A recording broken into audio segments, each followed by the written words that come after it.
Hello मेरे students. तो बच्चों एनसीईआरटी बेस्ड क्वेश्चन प्रैक्टिस में आज हम स्टार्ट करेंगे एक नया chapter that is neural control and coordination, यानी कि हमारा नर्वस सिस्टम है ना।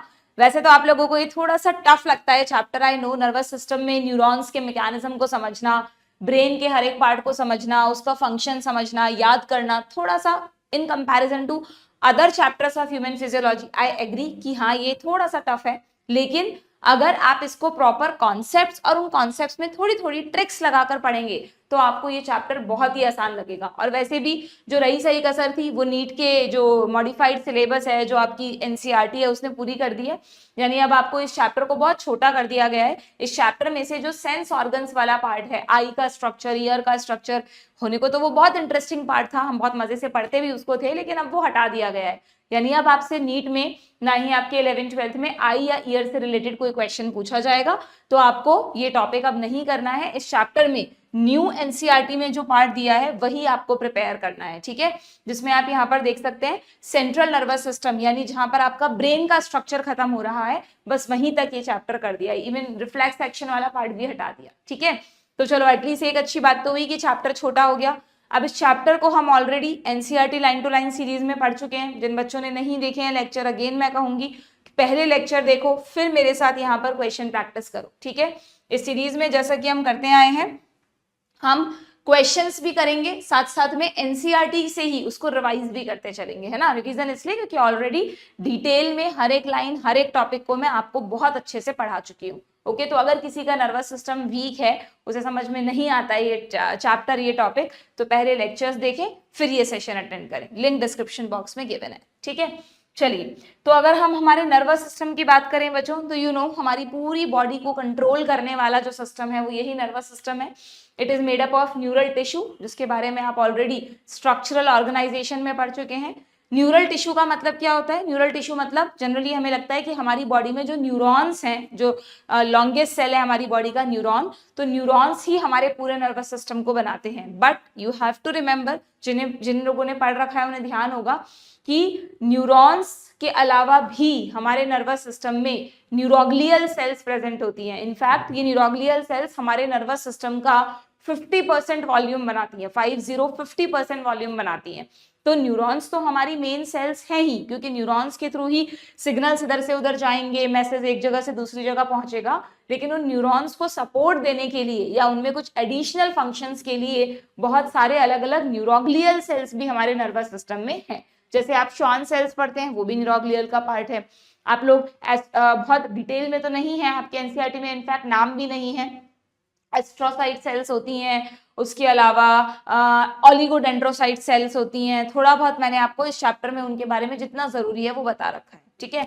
चलिए, तो यहाँ पर आपको सबसे पहले, जैसा कि हर चैप्टर में थोड़ा बहुत एक क्विक इंट्रो दिया है, एक ब्रीफ इंट्रो दिया है, जो हमारे एनिमल किंगडम के बाकी एनिमल्स हैं उनमें किस तरह का नर्वस सिस्टम प्रेजेंट है ना। अब नर्वस सिस्टम में ऐसा तो है नहीं कि अलग अलग ऑर्गन्स प्रेजेंट होंगे, तो बस सिंपली ये लिखा है कि भाई अगर आप देखें पॉरीफेरा से लेकर कॉर्डेटा तक, तो पॉरीफेरा में तो किसी भी तरह का नर्व नेट भी नहीं होता। इनफैक्ट सिर्फ सबसे पहले जो सबसे सिंपल नर्वस सिस्टम बना, वो बना किसमें? वो बना सीलेंट्रेटा में, जिसे आप निडेरिया फाइलम भी कहते हैं, जिसमें हाइड्रा आता है। उसमें पूरी बॉडी में बिल्कुल सिंपल सा एक नर्व्स का नेटवर्क होता है, जिसको सिंपली नर्व नेट कहते हैं, ठीक है। फिर वही टीनोफोरा में होता है। फिर प्लेटीहेल्मिन्थीज में थोड़ा आप पढ़ते हैं डबल वेंट्रल नर्व कॉर्ड, याद है कि जैसे हमारा नर्व कॉर्ड कहाँ है? हमारा नर्व कॉर्ड पीछे डॉर्सली है, सिंगल है, और बीच में सीएसएफ भरा हुआ है, तो हॉलो है। एनिमल किंगडम में पढ़ाया था, रिवाइज कर लो। जबकि जितने भी नॉन कॉर्डेट्स हैं उनमें भी नर्व कॉर्ड है, उनका नर्व कॉर्ड हमेशा उनकी वेंट्रल सरफेस पर होगा, जो जमीन के कांटेक्ट में है, सरफेस के कांटेक्ट में है, वेंट्रल होगा। दो नर्व कॉर्ड होंगे यानी डबल होगा, और हमारी तरह उनमें सीएसएफ नहीं होता, यानी वो सॉलिड होता है, ठीक है। तो ये एक बेसिक डिफरेंस है नॉन कॉर्डेट्स एंड कॉर्डेट्स के नर्वस सिस्टम में, जो आपको ध्यान में रखना है। बहुत अच्छे से हम एनिमल किंगडम में से समझ चुके हैं, ठीक है। तो वही बस इवॉल्व होता गया। जैसे आर्थ्रोपोडा में आपने पढ़ा गैंग्लियॉन्स बन गए, है ना, हल्का सा आप कह सकते हैं, एग्जैक्टली ब्रेन तो नहीं, बट कॉकरोच में गैंग्लियॉन है जो ब्रेन की तरह एक्ट कर लेता है, ठीक है। फिर और डेवलप होता गया और कॉर्डेट्स में ब्रेन बनता गया, और ह्यूमंस में, मैमल्स में भी अगर हम ह्यूमंस में देखें तो we have most developed brain, most evolved brain according to human evolution, ठीक है। चलिए, तो यही चीजें यहाँ पर सब दे रखी हैं, इनसे रिलेटेड क्वेश्चंस करते हैं और फिर मैं आपको न्यूरॉन जो है, जो हमारी सबसे इंपॉर्टेंट सेल है ना नर्वस सिस्टम की, ये न्यूरॉन कैसे काम करती है। सबसे ज्यादा इस चैप्टर में इसी टॉपिक पे आप कंफ्यूज होते हो ना, हमारे न्यूरॉन का वर्किंग मैकेनिज्म, कि सोडियम आयंस पोटेशियम आयंस कहाँ ज्यादा है, कब सोडियम का इन्फ्लक्स होता है, कैसे ये नेगेटिव पॉजिटिव होती है, तो वो हमने पढ़ तो रखा है, बट हम उसे बहुत इंटरेस्टिंग तरह से रिवाइज भी करेंगे और उसके क्वेश्चंस भी करेंगे। ठीक है, चलिए देखते हैं फर्स्ट क्वेश्चन क्या है हमारे पास।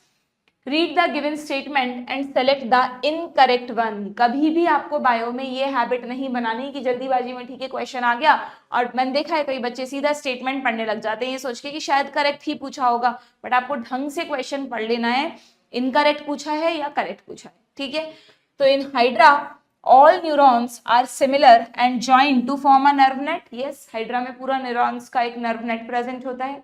The neural organization is very complex in lower invertebrates. क्यों भाई, इनवर्टिब्रेट्स में भी अगर आप लोअर इनवर्टिब्रेट्स की बात करेंगे तो वहां पर कॉम्प्लेक्स नर्वस सिस्टम का क्या काम, मुझे जहां तक ध्यान है एग्जैक्टली ये लाइन आपकी एनसीईआरटी में कहीं पर तो लिखी हुई है कि अगर हम, मुझे एक्चुअली ना ये पार्ट ही नहीं मिल रहा आपकी एनसीईआरटी में, कहाँ गया ये पार्ट, ये रहा, यस ये रहा, छोटा सा एक पार्ट है कि neural organization is very simple in lower invertebrates. ठीक है, यहाँ पर है ना इनवर्टिब्रेट्स टर्म थोड़ा सा आपको कंफ्यूज तो नहीं कर रहा, यहाँ पे इनवर्टिब्रेट्स से इनका मतलब एक तरह से नॉन कॉर्डेट्स से है। वैसे तो हम इनवर्टिब्रेट्स में प्रोटोकॉर्डेटा को भी रख सकते हैं, बट इनवर्टिब्रेट्स में ये नॉन कॉर्डेट्स को रख रहे हैं क्योंकि उन्होंने लिखा है ना फॉर एग्जाम्पल हाइड्रा। ठीक है, तो आपको ये चीज ध्यान रखनी है, तो ये स्टेटमेंट सीधा सीधा गलत हो गया। Then the neural system is better organized in insects. Yes, जैसे जैसे हम इनवर्टिब्रेट्स में यानी नॉन कॉर्डेट्स में आगे बढ़ते हैं तो आर्थ्रोपोडा में थोड़ा बेटर ऑर्गेनाइज मिलता है। आपको ध्यान है कॉकरोच के नर्वस सिस्टम में हमने डिटेल में पढ़ा था, अलग अलग गैंग्लियंस की चेन होती है, डबल वेंट्रल नर्व कॉर्ड होता है, तो yes it is evolved there. Then it is evolved there, क्या हुआ, हाँ, then the vertebrates have a more developed nervous system. Yes, we all know. तो मतलब बिल्कुल सिंपल सा एनसीईआरटी की लाइंस उठाकर क्वेश्चन बनाया है सिर्फ ये बताने के लिए कि आपको एनसीईआरटी की हर एक लाइन पढ़नी है। ठीक है, तो यहाँ पर इनकरेक्ट पूछा है, that is option 2। Next question पर आते हैं, विच स्टेटमेंट्स आर करेक्ट। अब हमें करेक्ट स्टेटमेंट्स बताने हैं। ठीक है, देखते हैं। अच्छा, यहाँ पर एक चीज और बच्चों कि ये वाला जो पार्ट है ना इसका, इसको भी आप एक बार ना ध्यान से पढ़ लेना। वैसे तो अलग से कोई क्वेश्चन नहीं बनते, मैंने सीरीज में पढ़ा रखा है पूरा, बट फिर भी यहाँ पर आपको इंपॉर्टेंस दी है कि एग्जैक्टली कोऑर्डिनेशन का क्या मीनिंग है, होम्योस्टेसिस वर्ड कई बार यूं ही आ जाता है नीट में, तो आपको इन सब के बारे में पता होना चाहिए। ठीक है, कुछ बहुत इंपॉर्टेंट नहीं था तो मैंने क्वेश्चन नहीं बनाया इससे। Now which statements are correct, देखते हैं भाई। अच्छा, ये आपको आइडिया है, बेसिक आइडिया है हमारे नर्वस सिस्टम का, कौन कौन से टाइप का नर्वस सिस्टम हमारे पास है, वैसे तो पढ़ा रखा है, एक बार रिवाइज करा देती हूँ। हमारे नर्वस सिस्टम को 2 पार्ट्स में डिवाइड किया गया है, एक हमारा सेंट्रल नर्वस सिस्टम, एक हमारा पेरिफेरल नर्वस सिस्टम। सेंट्रल में सबको पता है ब्रेन आता है और ब्रेन की पूंछ यानी कि स्पाइनल कॉर्ड आता है, ब्रेन का ही तो एक इलोंगेशन है स्पाइनल कॉर्ड, ये भी नर्वस टिश्यू का बना है, ये भी नर्वस टिश्यू का बना है। कई बच्चों को कंफ्यूजन होता है, मैंने देखा है कि आप spinal cord, notochord, nerve cord इन सबको मिक्स कर देते हो, लेकिन आपको एक स्पेसिफिकली, जब तक आप है ना बायो में बच्चों, अगर आपको पकड़ बनानी है टॉपिक्स पर, तो आपको स्पेसिफिकली हर टर्म का मीनिंग पता होना चाहिए, वो इमेजिन होना चाहिए आपके दिमाग में, है ना। मैंने आपको एनिमल किंगडम में भी पढ़ाया था, नर्वस सिस्टम, वहां पे स्ट्रक्चरल ऑर्गेनाइजेशन में भी बताया था कि हमारा जो स्कल है वो बोन का बना है, प्रीवियस चैप्टर में हमने पढ़ा। स्कल के नीचे जो बैकबोन जा रही है, जो छोटी छोटी वर्टिब्रीज से मिलकर वर्टिब्रल कॉलम बनता है, उसी को तो बैकबोन कहते हैं, वो भी बोन्स का बना है। ठीक है, अब इस स्कल और बैकबोन के बीच में हमारा नर्वस सिस्टम है, सेंट्रल नर्वस सिस्टम है। स्कल के अंदर ब्रेन बंद है, तो स्कल तो बोन्स का बना है, बट ब्रेन किसका बना है, नर्वस टिश्यू का।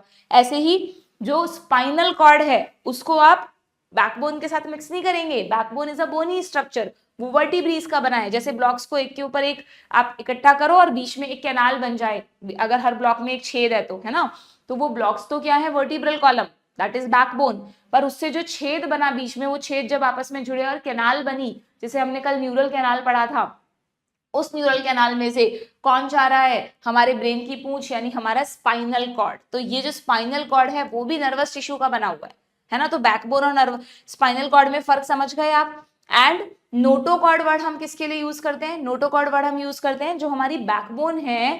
जब हम एम्ब्रियोनिक स्टेज में थे तो हमारी बैकबोन बोनी नहीं थी, बल्कि हमारी बैकबोन कार्टिलेज की बनी हुई थी। तो वो जो कार्टिलेजिनस रॉड है एम्ब्रियोनिक स्टेज में, उसको आपने नोटोकॉर्ड कहा। और वही नोटोकॉर्ड बर्थ से पहले किस में कन्वर्ट हो गई, मतलब जस्ट आफ्टर द बर्थ, मतलब एडल्ट में किस में कन्वर्ट हो गई? किस में कन्वर्ट हो गई? वर्टिब्रल कॉलम यानी बैकबोन में। तो नोटोकॉर्ड और बैकबोन यानी वर्टिब्रल कॉलम, ये तो एक ही चीज के दो फॉर्म्स हैं। और spinal cord and nerve cord में क्या फर्क है? ये सब मैं लिखवा के पढ़ा चुकी हूँ, अभी सिर्फ रिवाइज करवा रही हूँ। नर्व कॉर्ड को भी नोटोकॉर्ड के साथ मिक्स नहीं करना आपको। जब हम एम्ब्रियोनिक स्टेज में थे तो हमारी एम्ब्रियोनिक स्टेज में अगर हम नोटोकॉर्ड बना रहे हैं तो नोटोकॉर्ड के साथ साथ हम एक नर्व कॉर्ड भी बनाते हैं। आप देखना एनिमल किंगडम पे जाके डायग्राम को, है ना।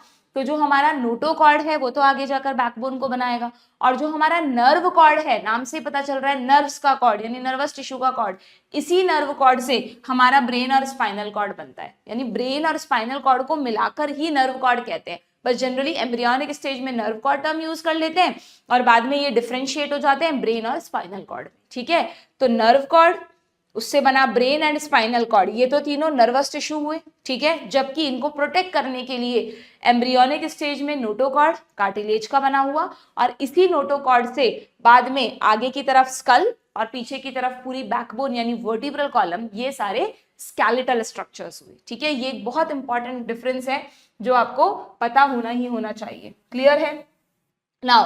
तो ये हमारे सीएनएस में क्या आया? सेंट्रल नर्वस सिस्टम में हमारा ब्रेन और स्पाइनल कॉर्ड। ठीक है, जिसमें से भी स्पाइनल कॉर्ड का स्ट्रक्चर आपके कोर्स में है ही नहीं, बट थोड़ी बहुत इसकी बेसिक नॉलेज होनी चाहिए जो मैंने आपको लेक्चर में बता रखा है। ठीक है, पहले मैं काफी डिटेल में बताती थी क्योंकि रिफ्लेक्स एक्शन भी कोर्स में था, अब तो रिफ्लेक्स एक्शन भी हट गया, तो आप नहीं भी याद रखेंगे कुछ भी तो इट्स ओके। बस इतना सा समझ लो कि हमारी जो स्पाइनल कॉर्ड है वो एक ब्रेन की पूंछ की तरह तो हम इमेजिन कर ही रहे हैं। इस स्पाइनल कॉर्ड से बहुत सारी नर्व्स निकलती हैं बच्चों, पेयर में, है ना। सर्वाइकल एरिया में सर्वाइकल नर्व्स, थोरैसिक एरिया में थोरैसिक नर्व्स, लंबर एरिया में lumbar nerves, then sacral nerve, coccygeal nerve. तो बिल्कुल जैसे वर्टिब्री पढ़ी थी हमने लास्ट लेक्चर में, वैसे ही सेम स्पाइनल नर्व्स हैं।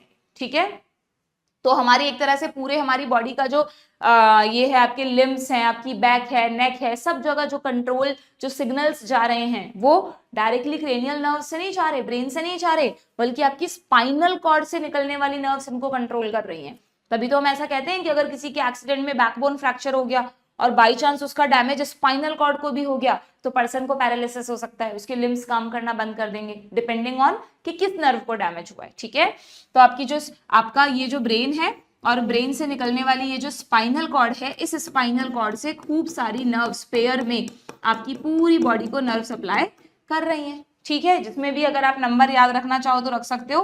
This is 31 pair, total 31 pair spinal nerves होती है। ठीक है, देन ब्रेन के स्ट्रक्चर को तो हम आगे रिवाइज करेंगे ही करेंगे। अब अगर हम पीएनएस की बात करें, पेरिफेरल नर्वस सिस्टम की बात करें, तो ध्यान रखना ब्रेन और स्पाइनल कॉर्ड तो सेंट्रल नर्वस सिस्टम में आते हैं, बट ये जो नर्व्स मैंने बनाई स्पाइनल नर्व्स, और ऐसे ही हमारे ब्रेन से भी बहुत सारी पेयर्ड नर्व्स निकलती हैं। आपको पता हो तो 12 पेयर क्रेनियल नर्व्स होती हैं हमारे में।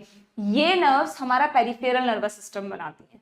नर्व्स को आप सेंट्रल में नहीं रखेंगे, सेंट्रल में तो इस मेन एक्सेस को रखेंगे। उनसे निकलने वाले जो नर्व्स हैं, नर्व न्यूरॉन, इन सब में बहुत मतलब इतना अच्छा बिल्कुल डिटेल में जाकर, है ना, मैंने आपको कुछ टर्म्स बताई हैं। बहुत सारे बच्चे आप में से सोचते हैं कि नर्व और न्यूरॉन एक ही बात है, बट नहीं, अब मैं यहाँ नहीं बताऊंगी, अब आपको उसके लिए थोड़ी मेहनत करनी पड़ेगी। जाकर लेक्चर में देखना, मैंने स्टार्टिंग के लेक्चर में इस चैप्टर में समझाया है कि नर्व, न्यूरॉन, ये जो अलग अलग टर्म्स है, गैंग्लिया, न्यूक्लिया, इनमें क्या डिफरेंस होता है, तभी आप इस चैप्टर को समझ पाओगे। ठीक है, तो पीएनएस में क्या आता है बच्चों? पीएनएस में, पेरिफेरल नर्वस सिस्टम में, हमारे सीएनएस से निकलने वाली सारी नर्व्स आती हैं। ठीक है, अब ये जो सारी नर्व्स है ना, ये सारी नर्व्स हमारे दो तरह के ऑर्गन्स को में जाती हैं। या तो ये नर्व्स हमारी वॉलेंट्री मसल्स को सप्लाई करती हैं, या तो ये नर्व्स हमारे इनवॉलेंट्री मसल्स या ग्लैंड्स में जाती हैं। ठीक है, तो जो नर्व्स हमारे किस में जा रही हैं? हमारे वॉलेंट्री ऑर्गन्स में जा रही हैं, वॉलेंट्री मसल्स, आपके सारे लिम्स, नेक, बैक, जो आपकी विल पावर के कंट्रोल में है, वो वाली नर्व्स तो बनाती हैं सोमैटिक नर्वस सिस्टम को। ठीक है, और और जो नर्व्स आपके इनवॉलंटरी ऑर्गन्स में जा रही हैं, यानी वो ऑर्गन्स जिन पे आपकी विल पावर का कंट्रोल नहीं है, आपके इंटरनल ऑर्गन्स, आपका digestive system, urinary bladder, प्यूपिल, bronchiole, जो ऑटोनॉमसली काम करते हैं ब्रेन के अकॉर्डिंग, वो नर्व्स किसको बनाएंगी? ऑटोनॉमिक नर्वस सिस्टम को। समझ रहे हैं आप बात कि सीएनएस से निकलने वाली नर्व्स तो यही हैं, cranial and spinal nerves, but in cranial और स्पाइनल नर्व्स में से जो नर्व्स हमारे वॉलंटरी ऑर्गन्स में जा रही हैं, वॉलंटरी मसल्स में जा रही हैं, वो तो बनाएंगी सोमैटिक नर्वस सिस्टम को, और जो नर्व्स हमारे इनवॉलंटरी मसल्स में, प्लस हमारी ग्लैंड्स भी तो इनवॉलंटरीली काम करती हैं। आप कहते हो कि हाँ भाई अब एंजाइम सिक्रीट करो, अब ये हार्मोन सिक्रीट करो, ग्लैंड्स तो ऑटोनॉमसली कंट्रोल्ड हैं, तो हमारी ग्लैंड्स में और हमारी इनवॉलंटरी मसल्स जिन पे हमारी विल पावर का कंट्रोल नहीं है, वो जितनी भी क्रेनियल और स्पाइनल नर्व्स हैं, वो जहां पर भी जा रही हैं, वो बनाती है आपका ऑटोनॉमिक नर्वस सिस्टम। ठीक है, तो जो पीएनएस है वो दो तरह का होता है, एसएनएस एंड एएनएस। उसमें भी एसएनएस तो ठीक है, सोमैटिक नर्वस सिस्टम तो ठीक है, एक ही नर्व है, वो ऑर्गन में जा रही है और वो उस अकॉर्डिंग काम करवा रही है। बट जब ऑटोनॉमिक नर्वस सिस्टम की हम बात करते हैं तो वहां पर हर ऑर्गन को दो तरह की नर्व्स जाती हैं, एक होती है सिंपैथेटिक, एक होती है पैरासिम्पैथेटिक। अगर एक उस ऑर्गन को स्टिमुलेट करवाएगी तो दूसरा उसको रिलैक्स करवाएगी। ठीक है, तो उस बेसिस पर अगेन हमारे पास सिंपैथेटिक एंड पैरासिम्पैथेटिक नर्व्स होती है। जैसे हमने हार्ट में नहीं पढ़ा था कि सिंपैथेटिक नर्व्स हमारी हार्ट बीट को बढ़ाती हैं, जबकि पैरासिम्पैथेटिक रिलैक्स करती हैं। जनरली ज्यादातर सिस्टम्स में sympathetic, S for sympathetic, S for stimulate करता है, और पैरासिम्पैथेटिक हमें आराम दिलाता है। लेकिन मैंने तुम्हें बताया था मिक्सचुरेशन पढ़ाते वक्त कि वहां पर पैरासिम्पैथेटिक आराम दिलाता है, तो आराम दिलाने का मतलब वॉइडिंग ऑफ यूरिन, खाली करना बैग को, तो पैरासिम्पैथेटिक यूरिनेशन, मिक्सचुरेशन करवाता है, सिंपैथेटिक यूरिनरी ब्लैडर को भरता है और पैरासिम्पैथेटिक उसे खाली करवाता है। नॉट ओनली यूरिनरी ब्लैडर, अब डाइजेस्टिव सिस्टम तुम्हारे कोर्स से हट गया, बट तुम इतना सा याद रख सको तो रख लेना कि डाइजेस्टिव सिस्टम पे भी इन दोनों का उल्टा एक्शन है। यानी जैसे ही खाना हमारे डाइजेस्टिव सिस्टम में जाएगा तो सारे एंजाइम्स वगैरह को सिक्रीट करना है ना, स्टिमुलेट करना है डाइजेस्टिव सिस्टम को काम करने के लिए, तो ये नहीं करता, पैरासिम्पैथेटिक करता है। पैरासिम्पैथेटिक नर्व्स जो हैं वो हमारे डाइजेस्टिव सिस्टम को स्टिमुलेट करती हैं कि एंजाइम्स बनाओ, जूसेस बनाओ, खाने को डाइजेस्ट करो, पेरिस्टाल्सिस करो, ये सब काम ये कर रहा है, स्टिमुलेट कर रहा है आपके डाइजेस्टिव सिस्टम को एक्सेप्शनली। वरना स्टिमुलेट कौन करता है? सिंपैथेटिक। ठीक है, और जब उस डाइजेस्टिव सिस्टम को आराम दिलाना है कि हाँ भाई अब खाना डाइजेस्ट हो गया, अब ग्लैंड्स के सिक्रीशन को रोक दो, एंजाइम्स को रोक दो, पेरिस्टाल्सिस को कम कर दो, तो आराम कौन दिलाता है यहाँ पे? सिंपैथेटिक। ठीक है, this you have to remember. Clear है? तो ये आप जस्ट थोड़ा बहुत याद रख सकते हैं। कुछ एडिशनल पॉइंट्स हैं जो मेरे दिमाग में आ रहे हैं ना, फिर बाद में इनके बहुत ज्यादा क्वेश्चंस नहीं मिलते, बट जब आप लास्ट 20 या 25 ईयर्स के कभी कभार पीवाईक्यूज कुछ बच्चे करते हैं तो वहां ऐसे क्वेश्चंस आ जाते हैं, तो शुरू में मैं इनको थोड़ा बहुत आपको बता रही हूँ। ठीक है, but don't worry, last 10 years में आप देखेंगे तो आउट ऑफ एनसीईआरटी कुछ भी नहीं पूछा है बच्चों। आप पूरी तरह से एनसीईआरटी पे ही फोकस करें, आप उसी में जो दिया है वही प्रिपेयर करके जाएं। ठीक है, क्लियर है क्या? ये बात समझ में आ गई आपको किस तरह हमारे नर्वस सिस्टम को डिवाइड किया है? अच्छा, अब इसमें एक चीज और है, एक और टर्म दे रखी है आपकी बुक में, विसरल नर्वस सिस्टम। ये क्या होता है? विसरल नर्वस सिस्टम में देखो क्या लिखा है कि visceral nervous system is a part of peripheral nervous system. थोड़ा सा कंफ्यूजिंग है, आप कहेंगे मैम पीएनएस में तो दो ही चीजें बताई आपने, सोमैटिक और ऑटोनॉमिक, फिर ये विसरल कहां से आ गया? तो ये कह रहा है it is a part of peripheral nervous system that comprises the whole complex of nerves, fibers, ganglia and plexus by which impulse travel। मतलब कि एक तरह से आप यूं समझ लो, वैसे तो मैं बहुत सिंपल करने के लिए बच्चों को यही बोलती हूँ कि आप यूं समझ लो जो आपका एएनएस है ना, उसी का दूसरा नाम विसरल नर्वस सिस्टम है। बट थोड़ा सा आप इसमें ये भी समझ सकते हैं कि ऑटोनॉमिक नर्वस सिस्टम की जितनी भी ब्रांचेज हैं, सिंपैथेटिक नर्व्स और पैरासिम्पैथेटिक नर्व्स, वो तो सब आएंगी ही आएंगी इसमें, क्योंकि वो हमारे विसरल ऑर्गन्स को सप्लाई कर रही हैं। बट उनके अलावा भी कुछ एक्स्ट्रा गैंग्लिया, फाइबर्स, कुछ नर्व के प्लेक्ससेस होते हैं। जैसे आप अब अगेन एनसीईआरटी ऐसे करती है, प्लेक्सस दे दिया बट कहीं आपको प्लेक्सस के बारे में पढ़ाया नहीं है। डाइजेस्टिव सिस्टम में होते हैं बच्चों प्लेक्सस, मतलब कुछ नर्व्स के जाल होते हैं, ठीक है, ग्रुप्स होते हैं, नेटवर्क्स होते हैं। तो वो सारी चीजें अगर हम ले लें along with sympathetic parasympathetic nerves, उनके गैंग्लिया, उनके फाइबर्स, उनके प्लेक्सस, ये सब ले लें हम, तो उसी को आप कह देते हैं विसरल नर्वस सिस्टम। यानी एक तरह से देखा जाए तो विसरल नर्वस सिस्टम एएनएस ही है, बस एएनएस की नर्व्स के अलावा कुछ एडिशनल चीजें भी आपने उसमें ले ली है, नथिंग एल्स। इससे ज्यादा डिटेल में आपसे कुछ नहीं पूछा जाएगा। ठीक है, क्लियर है? तो ये आपके नर्वस सिस्टम के पार्ट्स हो गए। ठीक है, कौन कौन से हो गए समझ में आ गए आप लोगों को? ये टर्म बताने की जरूरत है क्या? एफरेंट और इफेरेंट।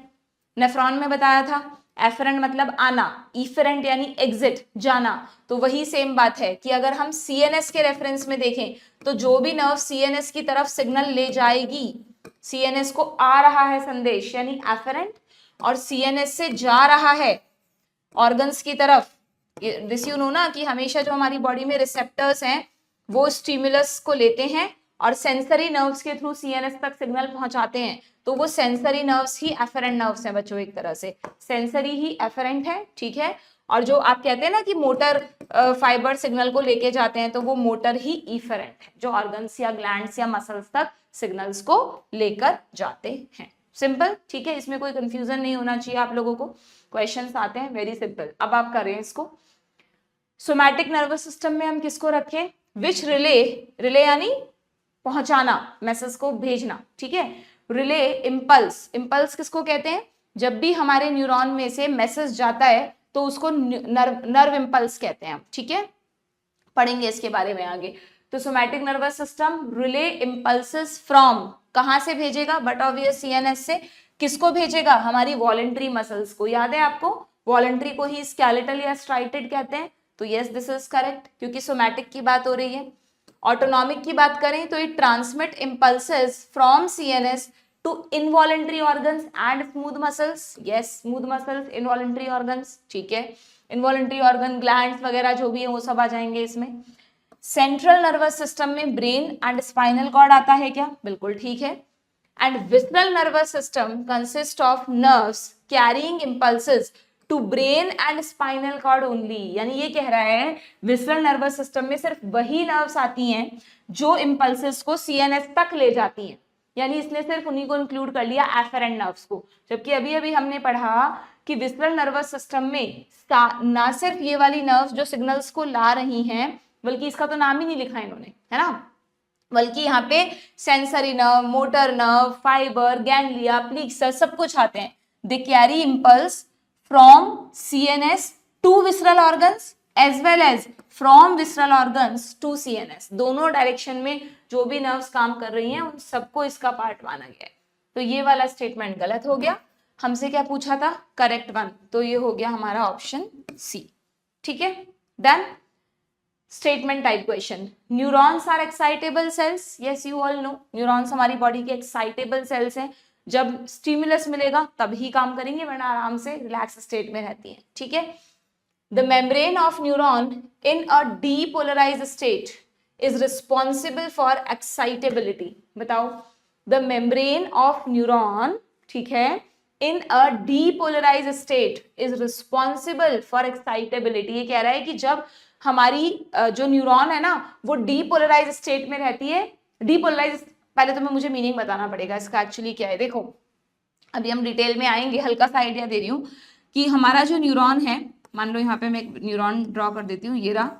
ठीक है, बेसिक्स आपको पता है, ये डेंड्राइट्स हैं, ये साइटॉन है, इसमें न्यूक्लियस होता है, सारे सेल ऑर्गेनल्स होते हैं। भाई न्यूरॉन भी तो एक सेल ही है ना बच्चों, आपने इसे इमेजिन कर रखा है ना, न्यूरॉन भी एक सेल है। जैसे 3D में हम सेल को इमेजिन करते हैं, बस उस सेल में एक पूंछ लगा दी आपने लंबी सी, दैट्स इट। उसके एक पार्ट को पकड़ के खींच के एक्सटेंड कर दिया।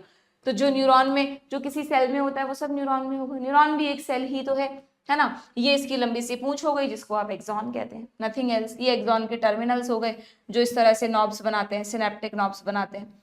ठीक है, तो अब हमेशा याद रखना कि हमारी बॉडी में जितने भी न्यूरॉन्स हैं वो जब रिलैक्स स्टेट में रहते हैं, रिलैक्स का मतलब जब वो कोई इम्पल्स नहीं कैरी कर रहे, जब वो कोई संदेश नहीं भेज रहे, ना सीएनएस को ना ऑर्गन्स को, कोई भी, चाहे वो मोटर न्यूरॉन है चाहे वो सेंसरी न्यूरॉन है, अगर उनसे कोई मैसेज नहीं जा रहा तो neuron is in relax state. Relax state में न्यूरॉन हमेशा नेगेटिव होता है। जैसे हम रिलैक्स स्टेट में पड़े हुए हैं, कोई कुछ नहीं काम कर रहे, बस सिर्फ लेटे हुए हैं सिंपली, ठीक है, तो समझ लो तुम नेगेटिव, है ना। नेगेटिव का मतलब कि जब एक न्यूरॉन रिलैक्स स्टेट में होता है तो न्यूरॉन के अंदर नेगेटिव चार्ज होता है। न्यूरॉन नेगेटिव है नहीं, न्यूरॉन के अंदर नेगेटिव है। ठीक है, और हमेशा ध्यान रखना जो चार्ज न्यूरॉन के अंदर है उसका ऑपोजिट उसके बाहर होगा। यानी अगर न्यूरॉन नेगेटिव है तो बाहर कैसा चार्ज होना चाहिए? बाहर पॉजिटिव चार्ज होना चाहिए। तो क्या मैं ऐसा कह सकती हूँ कि न्यूरॉन हमेशा पोलराइज्ड होता है? पोलराइज्ड का मतलब पोलैरिटी, दो तरह के पोल्स हैं, अंदर अगर नेगेटिव चार्ज है तो बाहर पॉजिटिव चार्ज है, ठीक है। तो आपको तो पॉजिटिव नेगेटिव में कंफ्यूज नहीं होना, आपको तो बस इतना सा ध्यान रखना है कि जब न्यूरॉन रिलैक्स्ड है तब न्यूरॉन नेगेटिव है, वो कुछ काम नहीं कर रहा, नेगेटिव पड़ा हुआ है। तो नेगेटिव कहाँ है? अंदर। तो बट ऑब्वियस बाहर कैसा चार्ज होगा? पॉजिटिव। और इस स्टेट को कहते हैं पोलराइज्ड स्टेट। पोलैरिटी दिख रही है ना आपको, अंदर बाहर अलग अलग चार्ज है, तो बट ऑब्वियस पोलराइज्ड स्टेट हो गई, ठीक है। जब न्यूरॉन इस स्टेट में है, अगर कोई स्टिमुलस आया, कोई भी external stimulus, internal stimulus, stimulus मतलब कोई signal, pain, touch, temperature, anything जिससे न्यूरॉन को एक्साइट होना है, तो जैसे ही कोई सिग्नल आया, मान लो this is a signal, this is a stimulus, dendrites ने रिसीव किया, डेंड्राइट्स रिसीव करते हैं, तो इस न्यूरॉन में एक करंट सा दौड़ेगा। करंट दौड़ने का मतलब, जैसे आप फिजिक्स में करंट बोलते हैं इलेक्ट्रॉन्स का फ्लो, वैसे बायो में न्यूरॉन में करंट को कहते हैं इंपल्स। सबसे पहले तो ये समझ लो, जैसे आप फिजिक्स में कहते हैं कि वायर में से करंट जाने का मतलब इलेक्ट्रॉन्स का फ्लो, वैसे ही बायो में न्यूरॉन में करंट दौड़ने का मतलब, करंट की जगह यहां पर टर्म यूज करेंगे इंपल्स। जैसे वहां आपने वोल्टेज दिया था, यहाँ पर वोल्टेज की जगह एक तरह से स्टिमुलस है, एनर्जी जो है, मतलब जो इसके लिए स्टिमुलेटिंग पावर है वो स्टिमुलस है, ठीक है। जैसे वहां आप करंट यूज करते हैं, यहाँ इंपल्स है। जैसे वहां आप कहते हैं करंट का मतलब actually the flow of electrons, वैसे यहाँ पर आप ध्यान रखना इंपल्स का मतलब है आयंस। इलेक्ट्रॉन जैसा तो कुछ हमें यहाँ पढ़ना नहीं है, तो यहाँ पर ये जो मैं कह रही हूँ ना, अंदर नेगेटिव चार्ज है, बाहर पॉजिटिव चार्ज, और ये भी ऐसे 2D में इमेजिन मत करना कि ऐसे कोई सरफेस है जिसके ऊपर और नीचे, 3D में इमेजिन करो। न्यूरॉन सेल और सेल का पाइप, तो पाइप तो ऐसे पूरा गोल ही होगा ना, तो उसके चारों तरफ, बाहर तो पॉजिटिव चार्ज है और अंदर क्या भरा हुआ है? मेम्ब्रेन से कवर्ड एक पाइप है, अंदर क्या भरा हुआ है? अंदर कुछ ऐसी चीजें हैं जिसकी वजह से नेगेटिव चार्ज है, वो हम बाद में देखेंगे किसकी वजह से है, ठीक है। तो एक तरह से इम्पल्स का मतलब जैसे ही स्टिमुलस आएगा, ध्यान से सुनना, क्यों होगा चेंज वो बाद में बताऊंगी, बट जैसे ही स्टिमुलस आएगा ना न्यूरॉन में क्या होगा? एक साथ पूरे न्यूरॉन में करंट नहीं दौड़ेगा, एक साथ पूरे न्यूरॉन में इंपल्स नहीं जाएगा, बल्कि फ्रैक्शन ऑफ सेकेंड्स बोल रही हूं मैं, यानी सेकंड से भी कम टाइम में, पहले इस पार्ट में, फिर इस पार्ट में, फिर इस पार्ट में, फिर इस पार्ट में, ऐसे करते हुए इंपल्स आगे बढ़ेगी, बट फ्रैक्शन ऑफ सेकंड में, मतलब एक सेकंड में तो पता नहीं कितने न्यूरॉन्स में से वो मैसेज आगे चला जाएगा, इतना फास्ट होता है ये ट्रैवल, ठीक है। तो क्या होगा उस समय? ध्यान से सुनो, उस समय there will be depolarization. Depolarization का मतलब, जैसे ही न्यूरॉन एक्टिव स्टेट में आएगा, न्यूरॉन अंदर पॉजिटिव चार्ज ले आएगा। कैसे आएगा वो हम पढ़ेंगे, बट न्यूरॉन के अंदर कैसा चार्ज आ जाएगा बच्चों? पॉजिटिव। और मैंने क्या कहा, हमेशा अंदर बाहर ऑपोजिट होता है। अगर न्यूरॉन एक्टिव हो गई, न्यूरॉन क्या हो गई? एक्शन में आ गई, तो एक्शन में आने का मतलब न्यूरॉन के अंदर कैसा चार्ज आ गया? सिंपल सी बात है, पॉजिटिव चार्ज आ गया। और इसी स्टेट को आप क्या कहेंगे? Depolarize state. This is depolarization. Simple, polarize का उल्टा हो गया तो डीपोलराइज बोल दिया हमने, है ना। और बट ऑब्वियस अगर अंदर पॉजिटिव हो गया तो बाहर कैसा चार्ज हो जाएगा? बाहर नेगेटिव हो जाएगा। बट सबसे इंपॉर्टेंट बात ये कि पूरे न्यूरॉन में एक साथ ये चेंज नहीं होगा चार्ज में, बल्कि पार्ट्स में होगा, लेकिन वो पार्ट्स इतना फास्ट होगा कि आप इमेजिन भी नहीं कर सकते। With in fraction of second ये होता जाएगा, ठीक है, क्लियर है। तो इंपल्स का मतलब, इसी को बस नर्व इंपल्स कह देते हैं। जैसे ही चार्ज पलटता है, न्यूरॉन जिस पार्ट में डीपोलराइज होता है, हम कहते हैं इंपल्स अभी इस पार्ट में, फिर इस पार्ट में डीपोलराइजेशन हो गया, इंपल्स यहां पहुंच गई, यहां हो गया इंपल्स यहां पहुंच गई, ठीक है। तो एक तरह से आयंस का एक्सचेंज होगा। ये जो मैं बता रही हूँ ना आपको कि चार्ज पलट जाएगा, कुछ आयंस जो उस पाइप के, उस न्यूरॉन के बाहर हैं, वो अंदर आ जाएंगे, जिसकी वजह से वो पॉजिटिव चार्ज में कन्वर्ट हो जाएगा। वो कौन से आयंस हैं, क्या है, उन सब पे बाद में जाएंगे, बट ये बेसिक समझ में आया क्या आपको? एक और चीज सुन लो कि अगर मान लो मैं इनको नाम दे दूं कि suppose this is A part, this is B part, this is C part, है ना। तो सपोज ए पार्ट में डीपोलराइजेशन हो गया, अभी इंपल्स यहाँ है, तो अब जैसे ही इंपल्स बी पार्ट में दिखेगा आपको, यानी यहां पर आयोनिक चेंज होगा, वैसे ही इतना फास्ट होता है ये प्रोसेस कि नेचर कहती है यार हम वेट नहीं कर सकते कि पहले सारा डीपोलराइज हो ले, फिर बाद में इसको नॉर्मल स्टेट में लाएं। जैसे जैसे इंपल्स आगे बढ़ रही है ना, पुराने पार्ट को नॉर्मल स्टेट में लाते जाओ। यानी जैसे ही इंपल्स बी पार्ट में होगी, बी पार्ट में जैसे ही आयोनिक एक्सचेंज होगा, वैसे ही ए पार्ट में ए पार्ट में क्या हो जाएगा बच्चों, वापस से रीपोलराइजेशन हो जाएगा, यानी न्यूरॉन इस पार्ट में वापस रिलैक्स स्टेट में आने लगेगी, यानी वापस अंदर कैसा चार्ज आ जाएगा, negative charge. With in fraction of seconds ये प्रोसेस चलता है। तुम खुद ही इमेजिन कर लो, जब तुम्हारे पैर के अंगूठे पे भी अगर एक छोटा सा कोई बाल आके लग जाए या छोटा सा कांटा, छोटी सी चींटी भी काट जाए, तुरंत, है ना, मतलब तुरंत बोलने से भी ज्यादा तुरंत आपके ब्रेन को पता चल जाता है और आप तुरंत वहां से पैर हटा लेते हो। तो इस दौरान आपके पैर के टो से लेकर ब्रेन तक जो पूरा पाथवे बना हुआ है, उस पूरे पाथवे में मैसेज, सेंसरी मैसेज आए और मोटर मैसेज गए, तब आपके पैर की मसल ने काम किया। तो आप सोचो कितना फास्ट स्पीड में ये काम होता है। और ये इसीलिए हो पाता है क्योंकि जैसे ही इंपल्स आगे बढ़ती है, पुराना part is ready for taking next impulse. हालांकि उसमें कुछ होता है गैप वगैरह, रिफ्रैक्टरी पीरियड, वो सब बात की बात है, बट आपको समझाने के लिए बता रही हूं, ठीक है। तो कोई भी न्यूरॉन जब काम करता है, हम अच्छे से ये सब चीजें, यहाँ तो मैं रिवाइज करा रही हूँ, डिटेल में तो हम वहां पढ़ चुके हैं। कोई भी न्यूरॉन से जब मैसेज ट्रैवल करता है तो न्यूरॉन की 3 स्टेट्स होती हैं। जब तक मैसेज ट्रैवल ही नहीं कर रहा, न्यूरॉन रिलैक्स पड़ी यानी न्यूरॉन नेगेटिव है, that is called polarize state. जैसे ही स्टिमुलस आता है तुरंत न्यूरॉन एक्टिव हो जाती है, एक्शन में आ जाती है, पॉजिटिव चार्ज आ जाता है न्यूरॉन के अंदर, that is called depolarize state. और जैसे ही वो डीपोलराइज स्टेट उस न्यूरॉन के नेक्स्ट पार्ट में बढ़ती है, पहला वाला पार्ट जो अभी तक डीपोलराइज था वो फिर से अपना नेगेटिव चार्ज अटेन कर लेता है, यानी वो क्या बन जाता है, रीपोलराइज्ड, है ना। आप कहेंगे मैम रीपोलराइज और पोलराइज में क्या फर्क है, कुछ नहीं, बस टाइमिंग का फर्क है कि जब ये पार्ट डीपोलराइज है तो आप इसको रीपोलराइज करेंगे, ठीक है। और फिर जब इंपल्स यहां बढ़ गया, अब ये वाला रीपोलराइज होगा ना, तो अब आप इसको पोलराइज भी कह सकते हैं। मतलब जैसे ही वो अपनी नॉर्मल स्टेट अटेन कर रही है, उस दौरान तो आप उसको कह रहे हैं रीपोलराइजेशन, और बस उसके कुछ ही सेकंड्स बाद अब आप उसको पोलराइज भी कह सकते हैं, no problem. Repolarize and polarize में कोई ज्यादा डिफरेंस नहीं है, थोड़ा बहुत चार्ज का डिफरेंस होता है, वो डिटेल में जब हम पढ़ते हैं वहां हम पढ़ते हैं उसको, ठीक है। डन है क्या। तो अब मुझे बताओ ये स्टेटमेंट क्या कह रहा है। ये कह रहा है, बल्कि ये स्टेटमेंट तुम्हारी एनसीईआरटी में लिखा भी है, अगर तुम अपनी एनसीईआरटी में न्यूरॉन का स्ट्रक्चर पूरा, ये तो आप छोटी क्लासेस से पढ़ते आए हैं, इसमें मुझे नहीं लगता कुछ रिवाइज कराने जैसा है, ठीक है। ये तो आपको बहुत अच्छे से पता होगा। इस पे आ रही हूं मैं कि जो कंडक्शन है नर्व इम्पल्स का, है ना, इसमें लिखा हुआ एक पॉइंट ये रहा कि neurons are excitable cells because their membranes are in a polarize state. अगर वो पहले से ही डीपोलराइज होती तो आप उसे एक्साइट कैसे करते, आप उसे स्टिमुलस कैसे देते।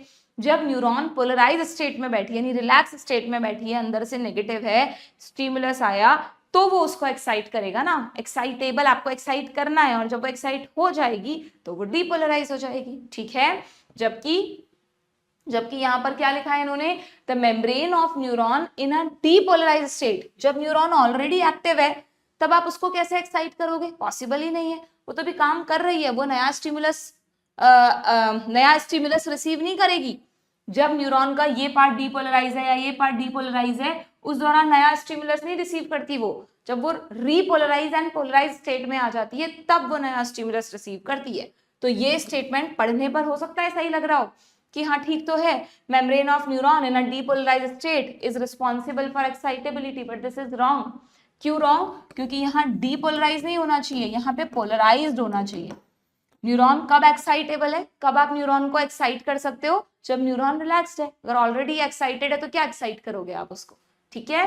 तो यहाँ पर स्टेटमेंट 1 हो गया, कहाँ गया, करेक्ट, जबकि सेकंड हो गया इनकरेक्ट, तो ऑप्शन बी हो जाएगा, ठीक है। आगे बढ़े, now match the column type question, ठीक है भाई। अच्छा ये इन्होंने अब इससे आया है क्वेश्चन, एक यहाँ पे जो न्यूरॉन का स्ट्रक्चर हम पढ़ते हैं उसके बाद न्यूरॉन के टाइप्स भी पढ़ते हैं क्या, यूनिपोलर, मल्टीपोलर, बाइपोलर। आपकी बॉडी में मोस्ट ऑफ द न्यूरॉन्स जो हैं वो कैसे हैं बच्चों, मल्टीपोलर। ये जो डायग्राम आप बनाते हैं, क्यों मल्टीपोलर, एक्सॉन तो एक ही है, डेंड्राइट्स बहुत सारे, ठीक है, तो इसको मल्टीपोलर न्यूरॉन कहते हैं। देन बाइपोलर, अब क्योंकि आपके आई का स्ट्रक्चर हट गया, बट अगर किसी ने पढ़ रखा है तो आई के रेटिना में आपने बहुत अच्छे से पढ़े होंगे बाइपोलर, ना सिर्फ आई के रेटिना में बल्कि हमारे कई सारे सेंसरी ऑर्गन्स में बाइपोलर न्यूरॉन होते हैं। बाइपोलर का मतलब होता है अगर लाइक दिस, एक डेंड्राइट और एक एक्सॉन, ये बाइपोलर न्यूरॉन्स, ठीक है। एक एक्सॉन तो होगा ही होगा, यहाँ पर भी एक एक्सॉन है, बट डेंड्राइट्स बहुत सारे हैं तो मल्टीपोलर, डेंड्राइट के तो टोटल 2 ही प्रोजेक्शन हुए, तो दिस इज बाइपोलर न्यूरॉन, ठीक है। एंड यूनिपोलर हमारे में है ही नहीं, हमारी एम्ब्रियोनिक स्टेज में होते हैं यूनिपोलर न्यूरॉन। यूनिपोलर न्यूरॉन में डेंड्राइट ही नहीं होता, क्योंकि यूनिपोलर एम्ब्रियो को कोई नर्वस सिस्टम उसको काम नहीं करना होता कि स्टिमुलस को रिसीव करो, उसके अकॉर्डिंग रिस्पॉन्ड करो, तो अपनी मदर के अंदर आराम से डेवलप हो रहा होता है। उनके न्यूरॉन अलग तरह से काम करते हैं, जो भी काम उन्हें करना होता है, ठीक है। तो वहां पर न्यूरॉन्स में अननेसेसरी डेंड्राइट्स बनाए नहीं, इस तरह के न्यूरॉन्स हैं, इनको कहते हैं कहाँ गया, यूनिपोलर। सेल बॉडी है विद 1 एक्सॉन है and they are found in embryonic stage, ठीक है, क्लियर। एक स्यूडो यूनिपोलर भी होता है, बट तुम्हारे कोर्स में नहीं है, तो जाने दो। तो इनके एग्जाम्पल देख ही लिए तुमने, तो अब तुम मैच कर लो, इसको बहुत इजीली कर सकते हो। यूनिपोलर अभी बताया मैंने, कहाँ मिलेगा, यूनिपोलर यानी एक ही पोलर, एक ही प्रोजेक्शन है, सिर्फ एक्सॉन एंड डेंड्राइट्स है ही नहीं। कहाँ जरूरत है इनकी, एम्ब्रियोनिक स्टेज में। बाइपोलर हमारे सेंस ऑर्गन्स में, जैसे कि रेटिना ऑफ आई में है। मल्टीपोलर हर जगह है लगभग, सेरिब्रल कॉर्टेक्स एनसीईआरटी में दे रखा है, तो लिख देते हैं। And what is nodes of Ranvier बच्चों, ये तो सबको पता होगा। जो आप माइलिन शीट बनाते हो, ये आपको अगर माइलिन शीट दिख रही है, ये माइलिन शीट है, इसमें तो बिल्कुल ही गैप ना के बराबर बनाया है, बट अगर मान लो मैं बनाऊं, ये एक्सॉन है और माइलिन शीट बनाऊं, तो 2 माइलिन शीट के बीच में थोड़ा थोड़ा गैप छोड़ते जाएंगे हम। ये सब हम 2D में डायग्राम्स बना रहे हैं, बट ये ऐसे नहीं कि इधर उधर माइलिन शीट, ऐसे अगर पाइप है तो पाइप को कवर करती हुई माइलिन शीट है, ठीक है। फिर मान लो ये एक्सॉन जा रहा है, तो इस एक्सॉन पे इस वाले पार्ट में माइलिन शीट ऐसे स्पाइरली डिपॉजिट होती जाती है, ठीक है। यहाँ पे डिपॉजिट हो गई, अब थोड़ी सी जगह खाली छोड़ देंगे, फिर नेक्स्ट माइलिन शीट बनेगी, ठीक है। फिर थोड़ी जगह खाली छोड़ देंगे, फिर नेक्स्ट माइलिन शीट बनेगी। तो ऐसे माइलिन शीट के डिपॉजिशंस हैं, उनके बीच बीच में जो खाली जगह रह गई जहां पर माइलिन शीट नहीं है, सिंपली इनको क्या कहते हैं, इनको कहते हैं नोड ऑफ रैनवियर, ठीक है। These are the node of Ranvier. Nodes की तरह दिखते हैं वो, बट ऑब्वियस, और उनको रैनवियर ने सबसे पहले देखा था, that's why node of Ranvier, ठीक है। तो इसको किससे मैच करोगे, नोड्स ऑफ रैनवियर को, gap between 2 adjacent myelin sheath. अब आप मैच कर लो, ए को सेकंड से, बी को थर्ड से, सी का हो गया फर्स्ट एंड डी फोर्थ, यानी ऑप्शन डी, ठीक है। डन, समझ में आ गया। बढ़े नेक्स्ट क्वेश्चन पर। हाँ बच्चों, तो नेक्स्ट क्वेश्चन है, which of the following statement is correct regarding a myelinated nerve fibre, ठीक है। अभी मैंने आपको बताया कि माइलिन शीट क्या होती है, किसी भी न्यूरॉन पर जो माइलिन की कवरिंग होती है। अच्छा, you know what is myelin actually, myelin जो है वो एक तरह की फैट की बनी लेयर है, ठीक है। तो ये जो एक्सॉन का पाइप है, इस पाइप को बीच बीच में इंसुलेट करने के लिए ये माइलिन की कवरिंग बनाई गई, और इस कवरिंग को बनाता कौन है, इस कवरिंग को बनाती हैं ये श्वान सेल्स। अब देखो, Schwann cell is not a part of neuron ना, न्यूरॉन एक अलग सेल है, श्वान सेल एक अलग सेल है। श्वान सेल न्यूरोग्लियल सेल्स में आएगी, जो सपोर्टिंग सेल्स होती है, ठीक है।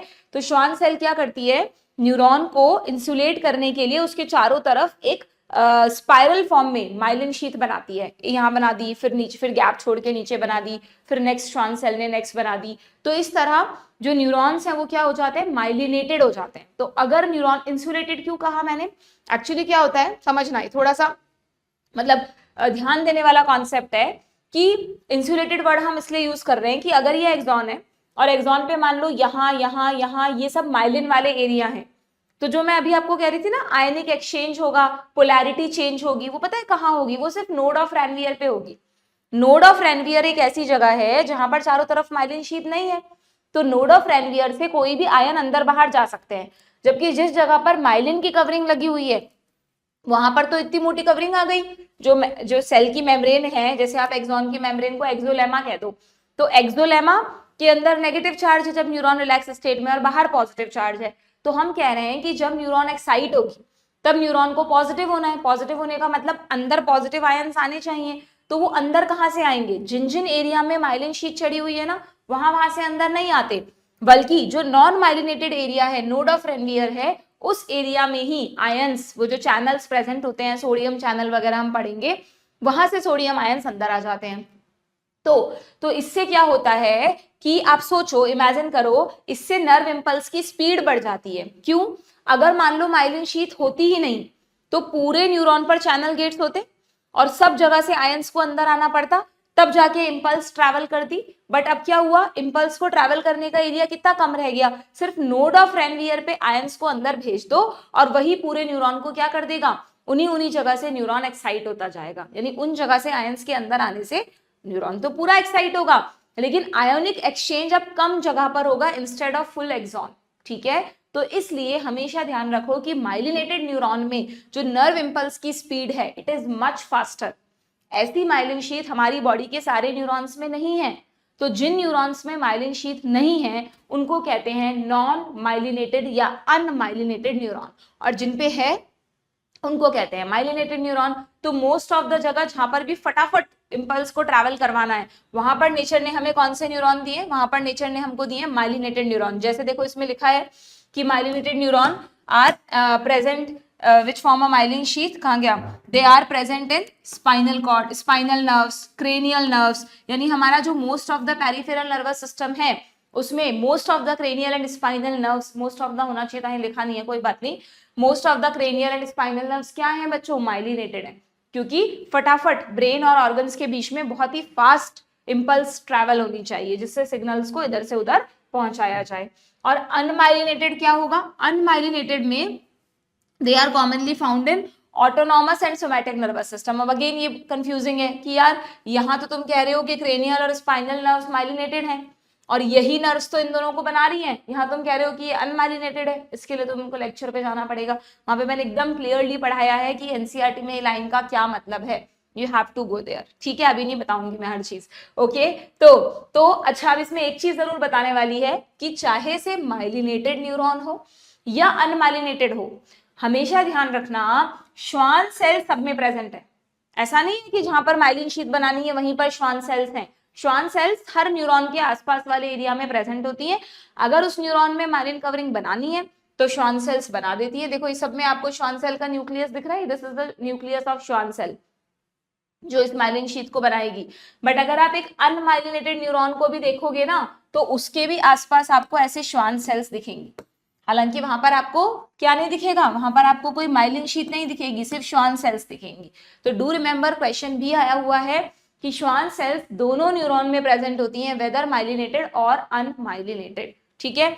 और दोनों की लोकेशन पे भी क्वेश्चन आता है कि कौन से न्यूरॉन्स हमारी बॉडी में कहां पर हैं, ठीक। समझ में आ गया आपको। इंसुलेशन वर्ड मैंने क्यों यूज किया, क्योंकि ये जो माइलिन शीथ है ये इसलिए बनाई नेचर ने, एक तो इंपल्स की स्पीड बढ़ गई और दूसरा ऐसा भी मानते हैं कि अगर ये माइलिन शीथ नहीं होती तो जो न्यूरॉन्स हैं वो बहुत सारे हैं, पास पास बहुत सारे न्यूरॉन होते हैं, बंडल बनाते हैं जिसको आप नर्व कहते हैं, तो इंपल्स जो है वो एक से दूसरे न्यूरॉन में जा सकती थी। जैसे कई बार नहीं बोलते हम बहुत सारे वायर अगर पास से जा रहे हैं, एक का करंट दूसरे से भिड़ जाएगा तो शॉर्ट सर्किट हो जाएगा, कुछ ऐसा ही शॉर्ट सर्किट तो नहीं होगा हमारी बॉडी में, बट न्यूरॉन्स का जो इंपल्स ट्रैवल का मैकेनिज्म है वो डिस्टर्ब हो जाता, एक इंपल्स दूसरे में चला जाता, क्योंकि हर जगह पोलैरिटी है तो हर जगह आयनिक एक्सचेंज चल रहा है, तो वो इंपल्स की इधर उधर जाने की डायरेक्शन गड़बड़ हो सकती थी। तो इसलिए न्यूरॉन्स को इंसुलेट किया गया बाय माइलिन कवरिंग, और उससे एक एडिशनल एडवांटेज क्या मिल गया कि न्यूरॉन्स में इंपल्स की जो स्पीड है वो भी बढ़ गई, ठीक है। क्लियर है क्या। तो अब यहाँ पर आपसे पूछा है कि माइलिनेटेड के लिए क्या करेक्ट है, it is always associated with an axon, myelin जब भी होगा एक्सॉन पर ही होगा, कभी भी साइटोन या डेंड्राइट पे माइलिन नहीं होता, ठीक है। It allow rapid conduction of nerve impulse, yes. It allow slow conduction of nerve impulse, no. It has nodes of Ranvier, yes. जहां पर भी माइलिनेटेड न्यूरॉन होगा वहां नोड ऑफ रेनवियर भी होंगे, है ना। तो क्योंकि नोड ऑफ रेनवियर क्या है, नॉन माइलिनेटेड एरिया, जो इंटरवल्स हैं बीच बीच में, they are node of Ranvier. तो सी ऑप्शन ठीक है, only first, second and fourth are the correct statements. आगे बढ़े, Which of the following statements are correct? देखते हैं भाई। The functions of the organ system in our body must be coordinated to maintain homeostasis। अच्छा, ये वो first paragraph से question यहाँ पर आ गया। अच्छा, इसमें मिक्स क्वेश्चन है, ठीक है, कोई नहीं। The functions of organs in our body must be coordinated to maintain homeostasis, सीधा सा स्टेटमेंट है, yes। Then the vertebrates have more developed neural system, अभी किया था हमने क्वेश्चन, ये भी बिल्कुल ठीक है। द सेल बॉडी, अब न्यूरॉन के स्ट्रक्चर से रिलेटेड कुछ स्टेटमेंट है। The cell body contains cytoplasm with typical cell organelles and certain granular structures called Nissl granules. Very very important. Neuron के स्ट्रक्चर में आपको सबसे इंपॉर्टेंट जो ध्यान रखना है वो जो यहाँ पे रेड कलर से दिखाए हैं, these are the Nissl granule, and do remember ये एक तरह के आरएनपी हैं, these are ribonucleo proteins, ribonucleo particles, यानी ये यूं समझ लो तुम, जैसे किसी सेल में राइबोसोम्स होते हैं तो वैसे ही राइबोसोम्स एंड प्रोटीन्स के बने पार्टिकल्स हैं ये निसल्स ग्रैन्यूल्स, ठीक है। और ये ही इस सेल में प्रोटीन सिंथेसिस का काम करते हैं। बहुत तरह तरह की जो भी प्रोटीन्स न्यूरॉन को चाहिए वो सब यही निसल्स ग्रैन्यूल बनाएंगे, क्योंकि एक्चुअली में ये राइबोसोम और प्रोटीन से ही बने होते हैं। आरएनपी ध्यान रखो, राइबो न्यूक्लियोप्रोटीन्स, ठीक है, क्लियर। एंड ये भी ध्यान रखना आपको, देखो डायग्राम में दिख रहा है ये जो निसल्स ग्रैन्यूल है ये डेंड्राइट्स में भी जा रहे हैं। तो निसल्स ग्रैन्यूल डेंड्राइट्स में भी होते हैं, सेल बॉडी में भी होते हैं, बट कभी भी एक्सॉन में नहीं होते। ये क्वेश्चन आता है कि निसल्स ग्रैन्यूल, क्योंकि मैंने आपको कहा ना कि यही साइटोप्लाज्म तो नीचे तक एक्सटेंडेड है ना एक्सॉन में। एक्सॉन कोई अलग से पूंछ थोड़ी ना है, सेल के ही एक पार्ट को पकड़ के खींच दिया हमने। तो जो भी सेल में साइटोप्लाज्म वाला पार्ट है वो एक्सॉन में भी है, ठीक है। बस क्योंकि एक्सॉन थोड़ा सा कंपैरेटिवली डायमीटर कम है तो इसमें बहुत ज्यादा सेल ऑर्गेनेल्स वगैरह नहीं आ सकते, तो मेनली यहाँ पे मैट्रिक्स वाला पार्ट है, ठीक है।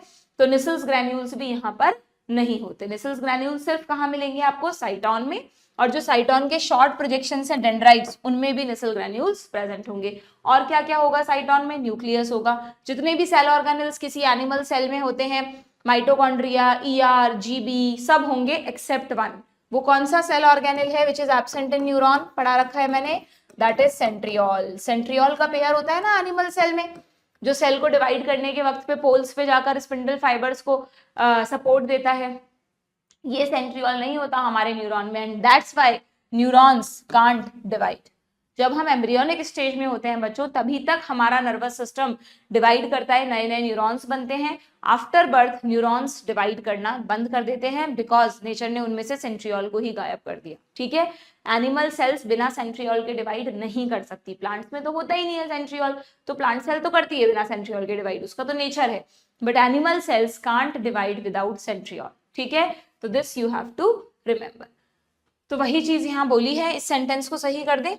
एक सेल बॉडी में आपको साइटोप्लाज्म मिलेगा, ऑर्गेनेल्स मिलेंगे, निसल्स ग्रैन्यूल्स मिलेंगे। The axon is a long fibre जिसका डिस्टल एंड ब्रांच्ड होता है, दिख रहा है आपको, एक्सॉन का जो डिस्टल एंड है वो ब्रांच्ड है, ठीक है।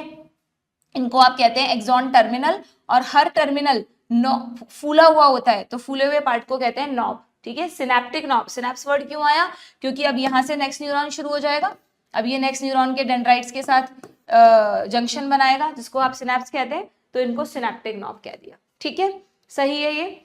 Each branch terminate as a bulb like structure synaptic knob which passes, ये जो सिनेप्टिक नॉब्स होती हैं इनके अंदर सिनेप्टिक वेसिकल्स होती हैं बच्चों, और इन वेसिकल्स में क्या भरा रहता है, इनमें भरा रहता है न्यूरोट्रांसमीटर।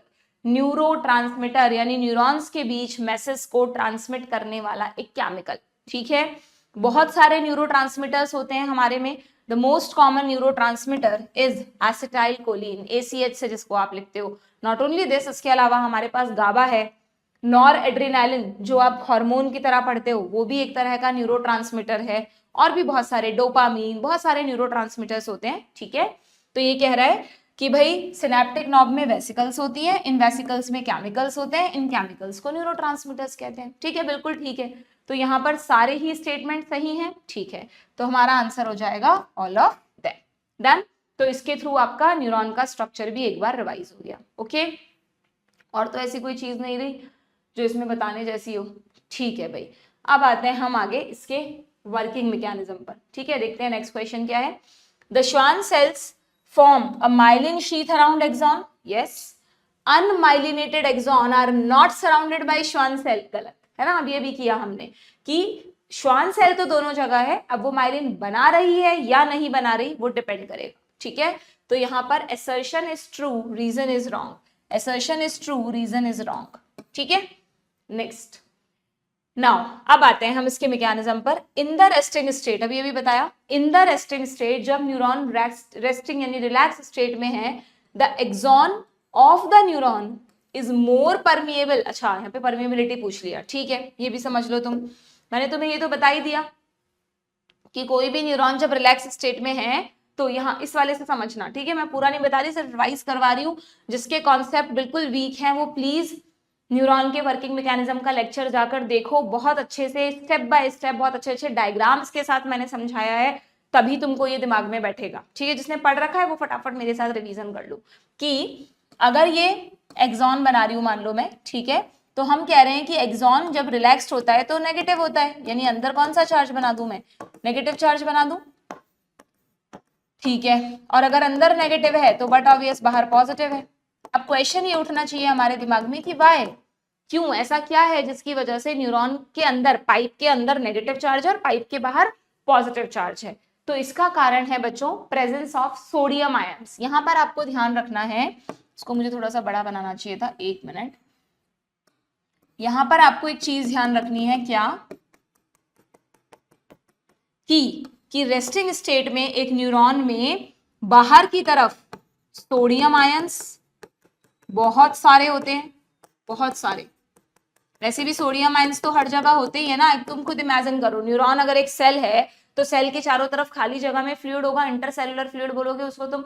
इंटरसेलुलर फ्लूइड में कई तरह के आयंस होते हैं, सोडियम, पोटेशियम, तो वही सब यहाँ पे भी है। उनमें से सबसे ज्यादा आयंस कौन से हैं, सोडियम, जिसकी वजह से कौन सा चार्ज आ गया, प्लस चार्ज, ठीक है। पोटेशियम भी है होने को, बट बहुत कम है, ठीक है। अंदर भी सोडियम है पर बहुत कम है, बाहर पोटेशियम भी है, अंदर सोडियम भी है, सारे आयन हर जगह हैं, बट ज्यादा आयंस कौन से हैं, बाहर तो सोडियम आयंस बहुत ज्यादा है और अंदर उल्टा है, अंदर पोटेशियम आयन ज्यादा है। अगर आप कंपैरिजन करोगे कॉन्सेंट्रेशन को तो अंदर कौन से आयन ज्यादा है, पॉजिटिव। अब कई बच्चों को लगता है मैम दोनों ही तो पॉजिटिव है, फिर दोनों जगह ही पॉजिटिव चार्ज होना चाहिए, नहीं।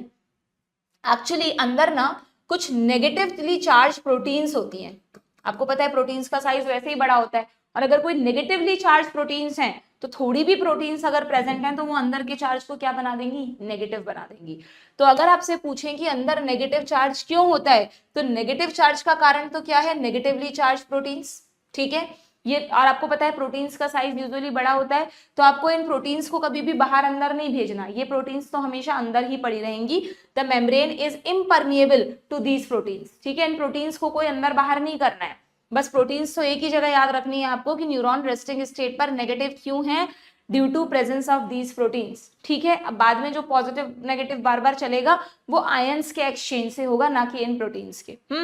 अब दूसरी बात, ये कैसे याद रखोगे कि सोडियम और पोटेशियम में से कौन कहाँ ज्यादा है, तो बहुत आसान है, strong sodium, S for sodium तो एस फॉर स्ट्रॉन्ग, तो स्ट्रॉन्ग सोडियम को बाहर रख दो और pretty potassium, P for potassium तो पी फॉर प्रेटी, तो प्रेटी पोटेशियम को अंदर बिठा दो, ठीक है। बट ऑब्वियस जो प्रेटी है, जो डेलिकेट है, उसको तो प्रोटेक्ट करना पड़ेगा ना, और बाहर बॉडीगार्ड्स को खड़ा कर दो। बॉडीगार्ड्स कौन है, स्ट्रॉन्ग है जो कि सोडियम है, S for sodium, S for strong, P for pretty, P for potassium, simple, ठीक है। तो न्यूरॉन्स के अंदर बैठे हैं pretty potassium along with some negative proteins, और न्यूरॉन्स को बाहर से प्रोटेक्ट कर रहे हैं स्ट्रॉन्ग सोडियम, ठीक है। और जो सोडियम आयंस हैं उनका नंबर बाहर इतना ज्यादा है, इतने ज्यादा बॉडीगार्ड्स हैं कि उनकी वजह से न्यूरॉन के चारों तरफ कैसा चार्ज है, पॉजिटिव चार्ज, सिंपल है, कोई इसमें कंफ्यूजन तो नहीं है। ये न्यूरॉन की हमने कौन सी स्टेट बनाई है, this is polarize state. Polarize state का मतलब रेस्टिंग स्टेट, ठीक है। अगर इस रेस्टिंग स्टेट में हम न्यूरॉन को में कितना चार्ज है उसको मेजर करेंगे ना वोल्टमीटर से, तो यहाँ पर चार्ज आता है बच्चों न्यूरॉन के अंदर -70 मिली वोल्ट। ये तुम्हारी बुक में शायद नेक्स्ट पेज पे देखेंगे दे रखा है क्या, बट ये लिख लेना, -70 मिली वोल्ट। कभी कभार पूछ लेते हैं, this is called resting potential of neuron. जब एक न्यूरॉन रेस्टिंग स्टेट में होता है तो उस पर कितना चार्ज होता है, -70 मिली वोल्ट, ठीक है। नेट चार्ज है ये इसका। और एक चीज ध्यान रखना, एक चीज क्या बता रही थी मैं आपको, हाँ, कि ये जो न्यूरॉन का पाइप है, यहाँ तो 2D में बनाया हमने, से अब 3D में इमेजिन कर रहे हैं, ठीक है। तो इस पाइप पर ना ये जो मेम्ब्रेन है इसकी चारों तरफ, ये जो मेम्ब्रेन है, इस मेम्ब्रेन पे कई तरह के चैनल गेट्स भी हैं बच्चों, कई तरह के चैनल गेट्स भी हैं। तो मैंने आपको लेक्चर में 3 तरह के चैनल गेट्स बता रखे हैं, इफ यू रिमेम्बर। एक तो सोडियम चैनल्स है, एक पोटेशियम चैनल्स है।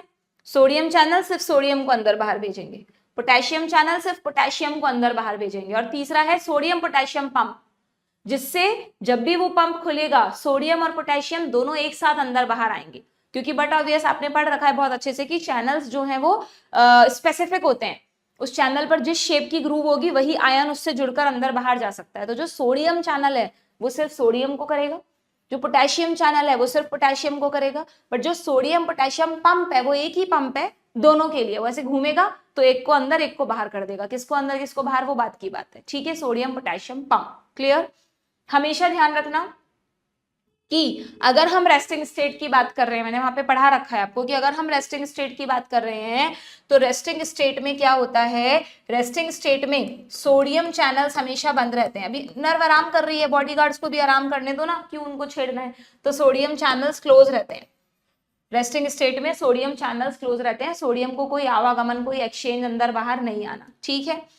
पोटेशियम चैनल्स को जनरली बोलते हैं लीक चैनल्स, पोटेशियम चैनल्स को लीक चैनल्स बोलते हैं क्योंकि ये ना कोई भी स्टेट हो हमेशा थोड़े से खुले रहते हैं। पोटेशियम चैनल्स को लीक चैनल्स बोलते हैं, यानी लीक चैनल्स का मतलब थोड़े से channels, few are open, few are open, सारे तो ओपन नहीं हो रखे, कुछ ओपन है, ठीक है। तो और एक बात बताओ कि अगर मैं, और हमेशा ध्यान रखना ये जो दोनों चैनल्स की बात हम कर रहे हैं ना, ये दोनों चैनल्स जब भी कोई एक्सचेंज करेंगे ना बच्चों, तो ये फैसिलिटेटेड डिफ्यूजन करेंगे। फैसिलिटेटेड डिफ्यूजन याद है आपको, डिफ्यूजन का मतलब कोई भी चीज अपनी हाई कॉन्सेंट्रेशन से लो की तरफ जाएगी। ये एक्टिव पंप्स नहीं है, ये ऑपोजिट कॉन्सेंट्रेशन के ऑपोजिट काम नहीं करते, दोनों जब भी खुलेंगे कॉन्सेंट्रेशन ग्रेडियंट के अकॉर्डिंग काम करेंगे। तो सोडियम चैनल तो बंद पड़े हैं, पड़े रहने दो। पोटेशियम चैनल जो थोड़े बहुत लीक कर रहे हैं, वो पोटेशियम को कहाँ भेज रहे होंगे, ज्यादा से कम की तरफ। पोटेशियम ज्यादा कहाँ है, अंदर, तो थोड़ा थोड़ा पोटेशियम हमेशा बाहर, थोड़े थोड़े प्रति पोटेशियम बीच बीच में बाहर घूमने जाते रहते हैं, अंदर भी कब तक रहेंगे, बेचारे बोर हो जाते हैं। हालांकि इस चीज का यहाँ पे कोई इंपैक्ट नहीं है, उससे कोई फर्क नहीं पड़ता, ठीक है। और तीसरा जो सबसे इंपॉर्टेंट, सोडियम पोटेशियम पंप, इसके नाम में ही पंप आ रहा है। पंप मतलब ये जब भी खुलेगा तो एटीपी का एक्सपेंडिचर करेगा, यानी it show active transport.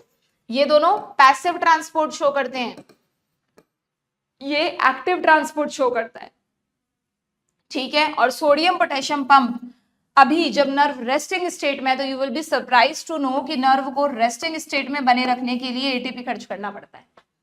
Neurons को रेस्टिंग स्टेट में, रिलैक्स स्टेट अपनी मेंटेन करने के लिए, कि रिलैक्स स्टेट में जो -70 मिलीवोल्ट है ना, क्योंकि न्यूरॉन तभी मैसेज को रिसीव कर सकता है जब वो -70 मिलीवोल्ट पर है। अगर ये चार्ज डिस्टर्ब हो गया किसी भी वजह से, तो न्यूरॉन रिसीव ही नहीं कर सकता, स्टिमुलस आएगा आपकी बॉडी तक, सिग्नल ही नहीं पहुंचेगा, क्या पता आपको डैमेज हो जाए। तो बहुत जरूरी है आपके न्यूरॉन्स को रेस्टिंग पोटेंशियल मेंटेन करना, और रेस्टिंग पोटेंशियल को मेंटेन कराना इस पंप का काम है। वो कैसे, वो तुम्हें लास्ट में समझ में आ जाएगा, ठीक है। तो सोडियम पोटेशियम पंप का एक्टिवेट रहना जरूरी है। क्लियर, क्यों वो लास्ट में समझ में आ जाएगा, इसको क्यों खुलना पड़ा, ठीक है। ये कहानी क्लियर है, अच्छे से समझा रखा है मैंने, यहाँ पे सिर्फ रिवीजन करा रही हूँ मैं, ठीक है। क्लियर, इस तरह से आप अपने बुक में भी ड्रॉ कर सकते हैं, आप स्टिकी नोट्स बना के यहाँ पे लगा सकते हैं। बट यस, ये बहुत इंपॉर्टेंट है, अगर ये समझ में नहीं आया तो कुछ भी समझ में नहीं आएगा, ओके। अब स्टिमुलस आया, यहीं पे बता दूं क्या, या नहीं, आगे बढ़े, चलो आगे बढ़ते हैं। अब स्टिमुलस आया, जैसे ही स्टिमुलस आया, ये रहा स्टिमुलस, ठीक है। ये देखो रेस्टिंग पोटेंशियल लिख रखा है, वैल्यू नहीं दे रखी, लिख लो -70 मिलीवोल्ट। अब जैसे ही when a stimulus is arrived, तो मान लो ए साइट पर आया, यहीं पे बता देती हूँ डायग्राम में। तो ये जो साइट है, ये वाला साइट ए, यहाँ पर जैसे ही डेंड्राइट्स ने रिसीव किया होगा बट ऑब्वियस स्टिमुलस को, ये स्टिमुलस आया, तो देखना क्या होगा। स्टिमुलस के आते ही बच्चों, वेरी वेरी इंपॉर्टेंट, स्टिमुलस को मैंने आपको बताया था, आप चोर समझ लो कि ये जो अंदर प्रेटी पोटेशियम बैठे हैं अपने घर में, वहां पर कोई चोर आ गया अंदर, और चोर के आते ही जो बाहर चारों तरफ कौन है, स्ट्रॉन्ग सोडियम है, स्ट्रॉन्ग सोडियम है, बॉडीगार्ड्स हैं, उनको अंदर आना पड़ेगा फाइट करने के लिए। तो कौन से चैनल्स खुल जाएंगे, सोडियम चैनल। भाई अगर सोडियम को अंदर आना है तो कैसे आएगा अंदर, मेम्ब्रेन को क्रॉस करने के लिए चैनल्स तो खुलने पड़ेंगे ना, सोडियम चैनल तो बंद पड़े थे। तो जैसे ही न्यूरॉन, ये कौन सी स्टेट है, जैसे ही न्यूरॉन एक्शन स्टेज में आएगी, एक्शन स्टेज यानी उसको डीपोलराइज्ड होना है। तो हम क्यों कह रहे हैं कि डीपोलराइज में न्यूरॉन अंदर से पॉजिटिव हो जाती है, because of, very very important, एक ही लाइन याद रखना, तुम्हारे क्वेश्चन हमेशा सही होंगे, rapid influx of sodium. Rapid influx मतलब इतना फास्ट सिक्योरिटी सिस्टम है इस न्यूरॉन का कि जैसे ही छोटा सा भी स्टिमुलस टच करेगा, फटाफट सोडियम को पता चल जाएगा, एंड सारे बॉडीगार्ड, सारे स्ट्रॉन्ग सोडियम अंदर चले जाएंगे न्यूरॉन के। और अगर सोडियम अंदर आ गए तो अंदर कैसा चार्ज हो जाएगा, पॉजिटिव। पोटेशियम अंदर ही बैठा है, नेगेटिवली चार्ज प्रोटीन भी अंदर ही बैठे हैं, वो कहीं नहीं गए, सिर्फ सोडियम अंदर आ गए, और इतनी तेजी से, इतने ज्यादा नंबर में अंदर आए कि अंदर का चार्ज ही पलट दिया उन्होंने। अंदर का चार्ज कैसा कर दिया बच्चों, अंदर का चार्ज कर दिया पॉजिटिव। कैसा कर दिया, पॉजिटिव। क्यों हुआ ये charge, because of rapid influx of sodium. This is very very important line, rapid influx of sodium ions, जो कि पूरे न्यूरॉन में एक साथ नहीं होता, ए बी सी डी ऐसे पार्ट्स में होता है, बट ये parts within fraction of seconds में होते जाते हैं, ठीक है। This you have to remember. Clear है क्या? बहुत आसान है याद रखना। तो अगर मैं तुमसे पूछूं कि जब न्यूरॉन पोलराइज स्टेट में है तो बताओ चैनल्स का क्या हाल है, तो जिस एरिया में डीपोलराइजेशन हो रहा है वहां पर सोडियम चैनल्स तो हो चुके हैं, सोडियम चैनल्स तो हो चुके हैं ओपन। पोटेशियम चैनल जैसे पहले थे लीक चैनल्स, वो लीक चैनल्स की फॉर्म में बैठे हुए हैं, अभी उनमें कुछ चेंज नहीं हुआ। लेकिन सोडियम पोटेशियम पंप बंद होंगे, सोडियम पोटेशियम पंप को बंद करना पड़ेगा बच्चों। क्यों बंद करना पड़ेगा? सोडियम पोटेशियम पंप को इसलिए बंद करना पड़ेगा क्योंकि जब सोडियम पोटेशियम पंप खुले हुए थे ना अभी, तो सोडियम पोटेशियम पंप सोडियम को बाहर फेंकने का काम करते हैं, पंप कर रहे हैं ना, तो बाहर फेंकने का। तो अभी तो सोडियम के अंदर आने का टाइम है, तो sodium potassium pump will be closed. Simple सा है याद रखने का तरीका, ठीक है। अब इस एरिया में डीपोलराइजेशन का मतलब इम्पल्स यहाँ ट्रैवल कर गई, फटाफट अब नेक्स्ट एरिया में आना है इम्पल्स को। तो नेक्स्ट एरिया में क्या होगा? अभी यहाँ नेगेटिव दिखाया है, यानी अभी बी को आपको पोलराइज्ड ही दिखाया है, अब इसे डीपोलराइज होना है। तो अब इस एरिया में सोडियम का इन्फ्लक्स करवाएं, इस एरिया में सोडियम का इन्फ्लक्स करवाएं, सोडियम को अंदर भेजें, फटाफट सोडियम चैनल खोल दें।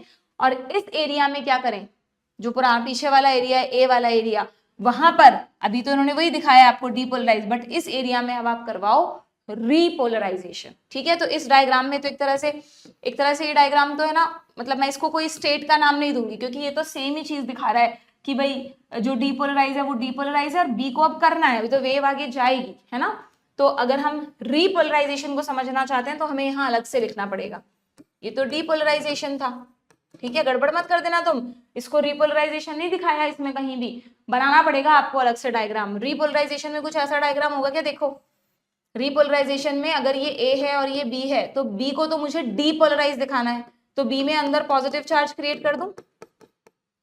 कोई कंफ्यूजन तो नहीं है? बाहर नेगेटिव, अच्छा जब सोडियम अंदर आया तो बाहर नेगेटिव चार्ज क्यों हो गया? बाहर से पॉजिटिविटी कम हुई तो नेगेटिविटी तो बढ़ेगी ना, ठीक है, इसलिए इसमें कोई बहुत ऐसे सोचने वाली बात नहीं है, ओके। एंड जो ए वाला पार्ट है उसको वापस पोलराइज्ड होना। अब ये बहुत एक इंपॉर्टेंट बात है कि ए का रीपोलराइजेशन कैसे हुआ, ए का रीपोलराइजेशन कैसे हुआ, इन तीनों ने ऐसा क्या क्या किया। तो देखना वेरी इंपॉर्टेंट, एक तो यहाँ पे rapid influx of sodium ion हुआ था, जब चोर आया था उसको मारने के लिए सारे बॉडीगार्ड्स अंदर आ गए।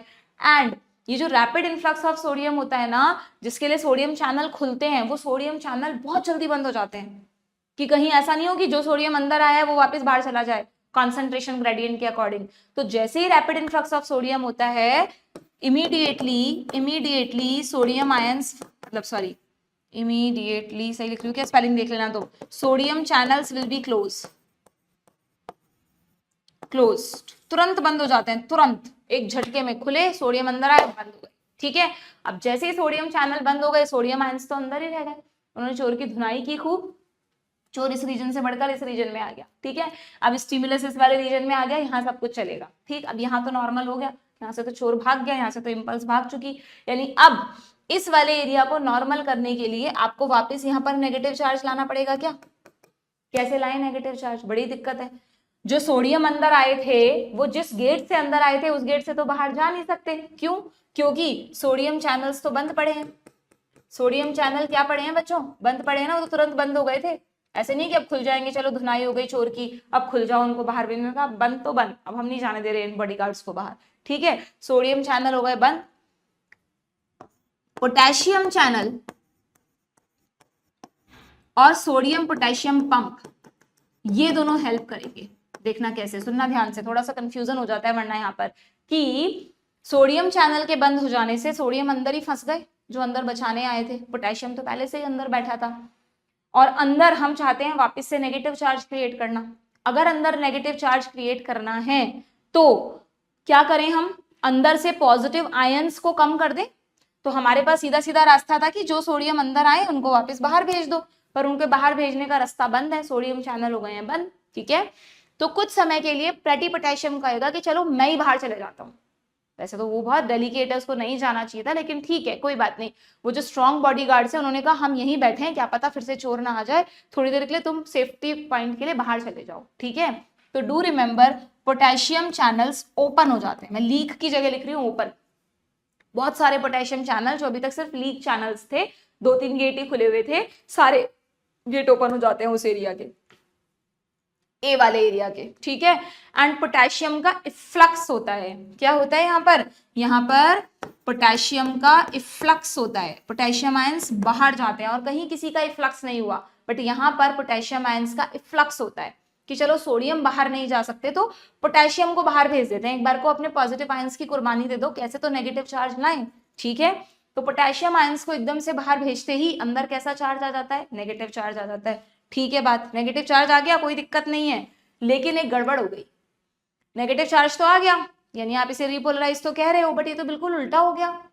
प्रेटी पोटेशियम को अंदर रखना था, स्ट्रॉन्ग सोडियम को बाहर रखना था, और रिपोलराइजेशन के दौरान क्योंकि सोडियम बाहर नहीं जा पा रहा तो प्रेटी पोटेशियम बाहर चला गया और स्ट्रॉन्ग सोडियम अंदर ही अटक गया। अगर ये ऐसा ही रह जाए तो फिर अगली बार जब स्टिमुलस आएगा तो कहां से रैपिड इनफ्लक्स ऑफ सोडियम होगा, कैसे न्यूरॉन वापस काम करेगा। यानी एक तरह से नर्व रिपोलराइजेशन में है, उसने अपना पोटेंशियल अटेन कर लिया, बट उसके आयंस की जो पोजीशन है वो उल्टी हो गई है। तो दैट्स व्हाई नाउ इसी रिपोलराइजेशन में अब अपना काम करेगा सोडियम पोटेशियम पंप, क्योंकि सोडियम पोटेशियम पंप काम करता है नोकिया के प्रिंसिपल पर। फोन आता था नोकिया, भी आता होगा शायद, नोकिया बहुत आसान है याद रखना। नोकिया का मतलब देखो, नोकिया का मतलब सोडियम आउट पोटेशियम इन। ए आया है एक्टिव के लिए, ये जो है ये एक्टिवली काम करेंगे एटीपी के लिए। जब भी सोडियम पोटेशियम पंप खुलेगा, पोलराइजेशन तो मेंटेन कर लिया उन्होंने, लेकिन सोडियम अंदर अटक गए ना, तो सोडियम को बाहर निकालो, और पोटेशियम बाहर चले गए, उनको अंदर लेना है। तो पंप क्या करेगा, खुल जाएगा, और ये pump opposite to concentration gradient भी काम कर सकता है, ठीक है। तो ये क्या करेगा, सोडियम आयंस को उठाकर बाहर फेंकेगा और पोटेशियम आयंस को उठाकर अंदर लेगा बाय एक्सपेंडिचर ऑफ एनर्जी, ठीक है। तो और ये भी ध्यान रखना, आउट में 3 लेटर्स है ना, तो 3 सोडियम और इनमें 2 लेटर्स हैं और 2, जब 3 सोडियम बाहर जाएंगे तो 2 पोटेशियम अंदर जाएंगे। एक बार पंप खुलेगा, 3 को बाहर फेंकेगा, 2 पोटेशियम को अंदर लेगा, 3 आउट 2 इन, ठीक है। सिंपलेस्ट ट्रिक से याद रख सकते हो आप। तो सोडियम पोटेशियम पंप की वजह से ही ये जो रीपोलराइज न्यूरॉन है ये एक्चुअली पोलराइज स्टेट में आएगा, क्योंकि पोलराइज स्टेट का मतलब अब पोटेंशियल भी वही है और आयंस की पोजीशन भी वही है कि अब स्ट्रॉन्ग सोडियम बाहर चले गए हैं और प्रेटी पोटेशियम अंदर आ गया है। और ये सोडियम पोटेशियम अब बंद नहीं होगा, ये सोडियम पोटेशियम पंप ओपन ही रहेगा, न्यूरॉन की पोलराइज स्टेट को मेंटेन करने के लिए ये ओपन ही रहेगा, चाहे से वो नॉर्मल हो जाए, क्योंकि बीच बीच में ये स्थिति बदलती रहती है। बीच बीच में ऐसा हो जाता है कि कई बार सोडियम पोटेशियम चैनल खुले हैं ना, थोड़े थोड़े लीक चैनल है, पोटेशियम बाहर चला जाता है ना, तो ये सोडियम पोटेशियम पंप खुलकर वापस से सही कर देता है उस पोजीशन को। तो इसलिए हमने शुरू में कहा था कि जब न्यूरॉन रेस्टिंग स्टेट यानी रिलैक्स स्टेट में होती है, पोलराइज स्टेट में होती है, तब सोडियम पोटेशियम पंप ओपन रहते हैं, वो बंद नहीं होते। वो तब बंद होंगे जब अगली बार फिर से स्टिमुलस आया, ठीक है, डन।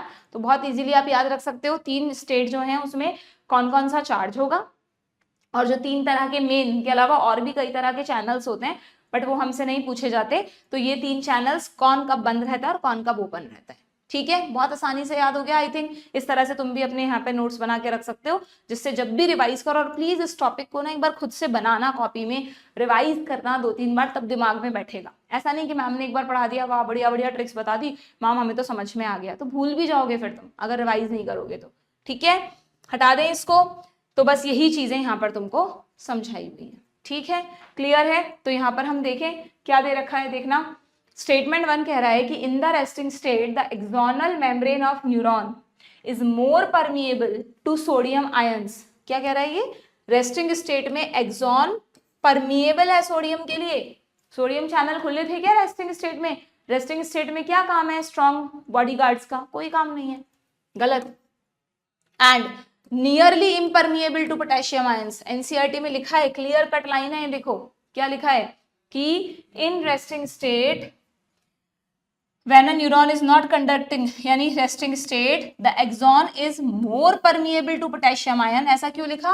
क्योंकि पोटेशियम लीक चैनल्स हैं, ठीक है, and nearly impermeable to sodium ions. Clear, ठीक है, कोई कंफ्यूजन तो नहीं है इसमें तुम लोगों को? ये देखो, ये वो नोकिया वाला ये दे रखा, Nokia, this act on the basis of Nokia, ये तभी खुल गए थे रीपोलराइजेशन में, और ये पोलराइज में भी खुले ही रहेंगे, ठीक है। चलो तो देखो क्या कह रहा है next statement, in the resting state the axonal membrane of the neuron impermeable to negatively charge proteins, जो कि कहाँ प्रेजेंट है, एक्सॉन के अंदर। ये बिल्कुल ठीक है, नेगेटिवली चार्ज प्रोटीन्स के लिए तो हमेशा एक्सॉन इम्परमिएबल ही रहता है। ये बार बार लिख रहे हैं ना एक्सोनल मेम्ब्रेन, तो डू रिमेंबर एक्सोनल मेम्ब्रेन को एक्सोलेमा भी कह सकते हो तुम, सेल की मेम्ब्रेन को प्लाज्मा लेमा कहते हो, तो सेल का पार्ट है एक्सॉन, तो एक्सॉन की मेम्ब्रेन को एक्सोलेमा कह दो, ठीक है, उसमें कोई दिक्कत नहीं है। तो यहाँ पर फर्स्ट इनकरेक्ट है, सेकंड करेक्ट है, ऑप्शन सी। रटने जैसा कुछ नहीं है, समझोगे याद रखोगे गलतियां नहीं होंगी। सोडियम पोटेशियम पंप की बात कर रहे हैं, ये कैसे ट्रांसपोर्ट करता है, नोकिया, वेरी सिंपल। नोकिया, अब नोकिया में तुम गड़बड़ मत कर देना, ये 2 सोडियम मत कर देना, आउट में 3 आ रहा है, तो 3 सोडियम आउट एंड 2 पोटेशियम इन, यानी ऑप्शन बी, ठीक है। नेक्स्ट देखते हैं, during the transmission of nerve impulse through a nerve fibre the potential on the inner side of the plasma membrane, कह रहा है जब नर्व इम्पल्स ट्रैवल कर रही है, यानी एक्शन पोटेंशियल में है, तो एक्शन में अंदर कौन सा चार्ज बनाऊं, नेगेटिव ना, नेगेटिव बना दूं अंदर, पॉजिटिव चार्ज। एक्शन में तो प्लस लाना है ना आपको, तो प्लस चार्ज होता है, जबकि ये कह रहा है the inner side of the membrane has which type of electric charge. अच्छा ये पूछ रहा है क्या, during the transmission of nerve impulse the potential, अच्छा ये पूछ रहा है कैसे चेंज हुआ, तो यानी पोलराइज, डीपोलराइज एंड रीपोलराइज बताओ। तो पहले क्या थी, नेगेटिव थी, फिर पॉजिटिव हुई, फिर again back to negative, simple, ठीक है। During the propagation of a nerve impulse, the action potential result from the movement of, क्यों अंदर एक्शन पोटेंशियल जनरेट हुआ, वो जो प्लस 35 मिली वो, अच्छा जैसे रेस्टिंग पोटेंशियल -70 बताया मैंने तुम्हें, वैसे जो एक्शन पोटेंशियल होता है वो प्लस 35 से प्लस 40 मिलीवोल्ट के बीच में होता है, प्लस 35 याद रख सकते हो तुम, ठीक है, प्लस 35 टू प्लस 40 मिलीवोल्ट के बीच में होता है, क्लियर। तो ये कह रहा है कि ये प्लस क्यों हुआ, simply due to rapid influx of sodium ion. Sodium ion from, जो बाहर फ्लूइड है वो ECF है, और जो सेल के अंदर फ्लूइड है वो ICF है, इंटर नहीं लिखा, बाहर वाले को कहते हैं एक्स्ट्रा सेल्यूलर फ्लूइड, या इसी वाले को इंटर सेल्यूलर फ्लूइड भी कह सकते हो, बट जो सेल के अंदर फ्लूइड होता है उसको आप कहते हो इंट्रा सेल्यूलर फ्लूइड, ठीक है, गड़बड़ नहीं करना। तो सोडियम आयंस कहां से कहां आए हैं, ECF से इंट्रा में आए हैं, ऑप्शन ए, ठीक है। Match the column, resting stage of a neuron, जब न्यूरॉन रेस्टिंग स्टेट में है तो क्या होता है, रेस्टिंग स्टेट में वो, अच्छा ये क्या है, वोल्टेज गेटेड का मतलब, ये जो सोडियम और पोटेशियम चैनल्स बताए ना मैंने तुमको, इन दोनों को वोल्टेज गेटेड चैनल्स कहते हैं। इस पर डिपेंड करेगा इनका खुलना बंद होना कि स्टिमुलस है या नहीं है, ठीक है। तो ये कह रहा है कि opening and then closing of sodium channel, नहीं भाई ये तो रेस्टिंग से मैच नहीं कर रहा। रिफ्रैक्टरी पीरियड अभी बताती हूँ क्या होता है, opening of potassium gate and rushing of potassium, नहीं, तो एक ही बचा, all voltage gated that is sodium and potassium are close. हालांकि तुम इसमें थोड़ा सा कंफ्यूज हो सकते हो क्योंकि मैंने पोटेशियम चैनल को लीक चैनल कहा था, ठीक है, बट अगर इस तरह का क्वेश्चन आ जाए ना बच्चों, मतलब वो जो पोटेशियम चैनल लीक चैनल है ना, वो इतना ना के बराबर, इतना नेग्लिजिबल पोटेशियम का ट्रांसपोर्ट करते हैं कि उसको कई बार बुक्स में क्लोज ही लिख देते हैं, ठीक है। अगर ये बहुत टेक्निकली सेट किया जाता क्वेश्चन तो ये लिखते हैं कि पोटेशियम चैनल लीक चैनल है, बट कई बार मैंने देखा है क्वेश्चंस में ऐसे छोटी छोटी चीजों को छोड़ देते हैं, ठीक है। तो डोंट बी कंफ्यूज, अगर ऐसा ऑप्शन अगर नहीं है, ऑप्शन में है कहीं भी एक चीज कि potassium channel are slightly open, तो फिर आपको उसी के साथ जाना है, ठीक है, क्लियर। रेस्टिंग स्टेट को इससे मैच कर दिया। डीपोलराइजेशन फेज, डीपोलराइजेशन किसकी वजह से हुआ था बच्चों, इसकी वजह से एकदम से ओपन हो गए थे सोडियम चैनल, रैपिड इन्फ्लक्स हुआ था और कहीं वापस बाहर ना चले जाएं, इसलिए क्लोज भी हो गए थे, ठीक है, क्लियर। देन रीपोलराइजेशन में क्या हुआ था, क्योंकि सोडियम बाहर नहीं जा सकता था तो प्रेटी पोटेशियम को बाहर भेज दिया था, यानी ओपनिंग ऑफ पोटेशियम गेट हुआ था एंड रशिंग यानी इफ्लक्स ऑफ पोटेशियम हुआ था। इनफ्लक्स और इफ्लक्स ध्यान रखना है, ठीक है। नाउ ये रह गया एक, हाइपर पोलराइजेशन और रिफ्रैक्टरी पीरियड क्या होता है, ये हालांकि तुम्हारी बुक में तो मुझे ध्यान है नहीं इसके बारे में, देखे हैं क्या, हाइपर पोलराइजेशन या रिफ्रैक्टरी पीरियड नहीं है ना, मैं बता देती हूँ तुम्हें वैसे ही, कि जो मैं तुम्हें अभी रीपोलराइजेशन समझा रही थी कि जब पोटेशियम आयंस को बाहर भेजा ना, अंदर वापस से नेगेटिव चार्ज लाने के लिए। तो एकदम से जब पैटी पोटेशियम बाहर जाते हैं ना तो बोलते हैं अरे वाह आज़ादी मिल गई, चलो फटाफट, तो लगभग बहुत सारे पोटेशियम बाहर चले जाते हैं, जितने जाने चाहिए थे उससे भी ज्यादा। तो जो न्यूरॉन है वो -70 की जगह -80 या -90 मिलीवोल्ट में चला जाता है, यानी बहुत ज्यादा नेगेटिव चार्ज आ जाता है। न्यूरॉन के लिए बहुत जरूरी है कि वो पोलराइज्ड ही हो अगला स्टिमुलस रिसीव करने के लिए। ना तो -70 मिलीवोल्ट के ज्यादा वैल्यू नीचे जानी चाहिए ना ऊपर। अगर -60 या -50 मिलीवोल्ट है तो भी खराब, -80 -90 है तो भी खराब, -70 पे ही मेंटेन करना है। पर जब एकदम से पोटेशियम बाहर गए, सोचो तुम पॉजिटिव चार्ज था +35, अब पोटेशियम बाहर जा रहा है तो पोटेशियम के बाहर जाने से नेगेटिविटी आ रही है, तो पॉजिटिव कम हो रहा है, 0 पे आ गया, फिर -10 -20 -30 ऐसे करते करते -70 पे आके रुक जाना चाहिए था। बट पोटेशियम जाते ही जा रहे हैं बाहर, तो -70 की जगह -90 पे चला गया। ठीक है, this is called hyperpolarize state. इसको क्या कहते हैं, यहाँ लिखा नहीं है, this is called hyperpolarize state, यानी पोलराइज से भी ज्यादा पोलराइजेशन हो गया। ठीक है, बट वो मतलब बहुत मिली सेकेंड्स के लिए होता है, और उस टाइम पर अगर कोई स्टिमुलस आ जाए तो न्यूरॉन रिस्पॉन्ड नहीं करता। इस पीरियड को कहते हैं रिफ्रैक्टरी पीरियड। रिफ्रैक्टरी पीरियड यानी स्टिमुलस लगने पर भी अगर न्यूरॉन रिस्पॉन्ड ना करे, हमारे मसल्स में भी होता है ऐसे, तो उसको हम कहते हैं रिफ्रैक्टरी पीरियड। ठीक है, यहाँ पे है नहीं, लेक्चर में बता रखा है, वहां से तुम लिख लेना। तो हाइपर पोलराइजेशन किसको इंडिकेट करता है, और फिर बहुत जल्दी सोडियम पोटेशियम पंप खुलकर इस स्थिति को सही कर देते हैं ना। वो जो अननेसेसरी फैटी पोटेशियम बाहर घूमने चले गए उनको अंदर ले लेते हैं, और जो सोडियम अंदर अटक गए उनको बाहर फेंक देते हैं, तो वापस से पोलराइज स्टेट आ जाती है। बहुत मिली सेकेंड्स के लिए आता है रिफ्रैक्टरी पीरियड। क्लियर है, तो कर लो भाई मैच। ए को सेकेंड से करो, बी को फर्स्ट से करो, सी को फोर्थ से, एंड डी को थर्ड से, यानी option A. Then The chemicals stored in the synaptic vesicles are termed as neurotransmitter. अभी बताया मैंने तुमको, बिल्कुल ठीक है। And the synaptic vesicles release these chemical in synaptic cleft. ये भी बिल्कुल ठीक है। सिनेप्स भी बता दूं क्या, या जितना ही छोड़ दें। अब रह गया इसमें सिनेप्स और आपका CNS। ठीक है, चलो तो सिनेप्स से रिलेटेड क्वेश्चंस कल करेंगे। इतना बहुत है आज के लिए, आई थिंक फिर बहुत ज्यादा हो जाएगा सेशन। हाँ yes, more than enough for you, है ना। तो बस अब इस चैप्टर में जो बाकी की चीजें रह गई हैं वो हम नेक्स्ट सेशन में लेते हैं। सिनेप्स भी इसी से रिलेटेड है ना। ये सिनेप्टिक क्लेफ्ट क्या होता है, चलो अगले सेशन में करेंगे। छोड़ो, फिर पूरा बताने लगूंगी तो मैं, मेरी आदत है पूरा बताऊंगी फिर। ओके ठीक है, तो first you have to promise me कि ये जो मैकेनिज्म मैंने तुम्हें रिवाइज करवाया है, जिसको नहीं समझ में आया है अभी भी, प्लीज जाके लेक्चर देखो, पहले वहां से समझो, नोट्स जरूर बनाओ। बहुत बार बार एम्फेसिस कर रही हूँ उस चीज पे मैं, क्योंकि न्यूरॉन्स का जो मैकेनिज्म है, वर्किंग मैकेनिज्म, वो ऐसे ही समझ में नहीं आता बच्चों। अभी समझ आ गया होगा बट तुम भूल जाओगे, है ना। एक्सपीरियंस से बता रही हूँ, बच्चे बोलते हैं मैं कितना अच्छे से हर साल ही पढ़ाती हूँ बच्चों को, फिर 4-5 महीने बाद आते हैं मैम ये वाला पार्ट तो हम भूल गए, से दोबारा समझा दो। वो वही बच्चे होते हैं जिन्होंने रिवीजन नहीं किया होता है। ठीक है, तो इस पार्ट को आपको रिवाइज करना ही करना है, खुद के नोट्स बनाने ही बनाने हैं, और फिर इसके थोड़े बहुत क्वेश्चंस भी करने हैं। कोई भी प्रॉब्लम है तो you can ask in the comment box. ठीक है, नेक्स्ट सेशन में will continue this chapter. Okay, good bye.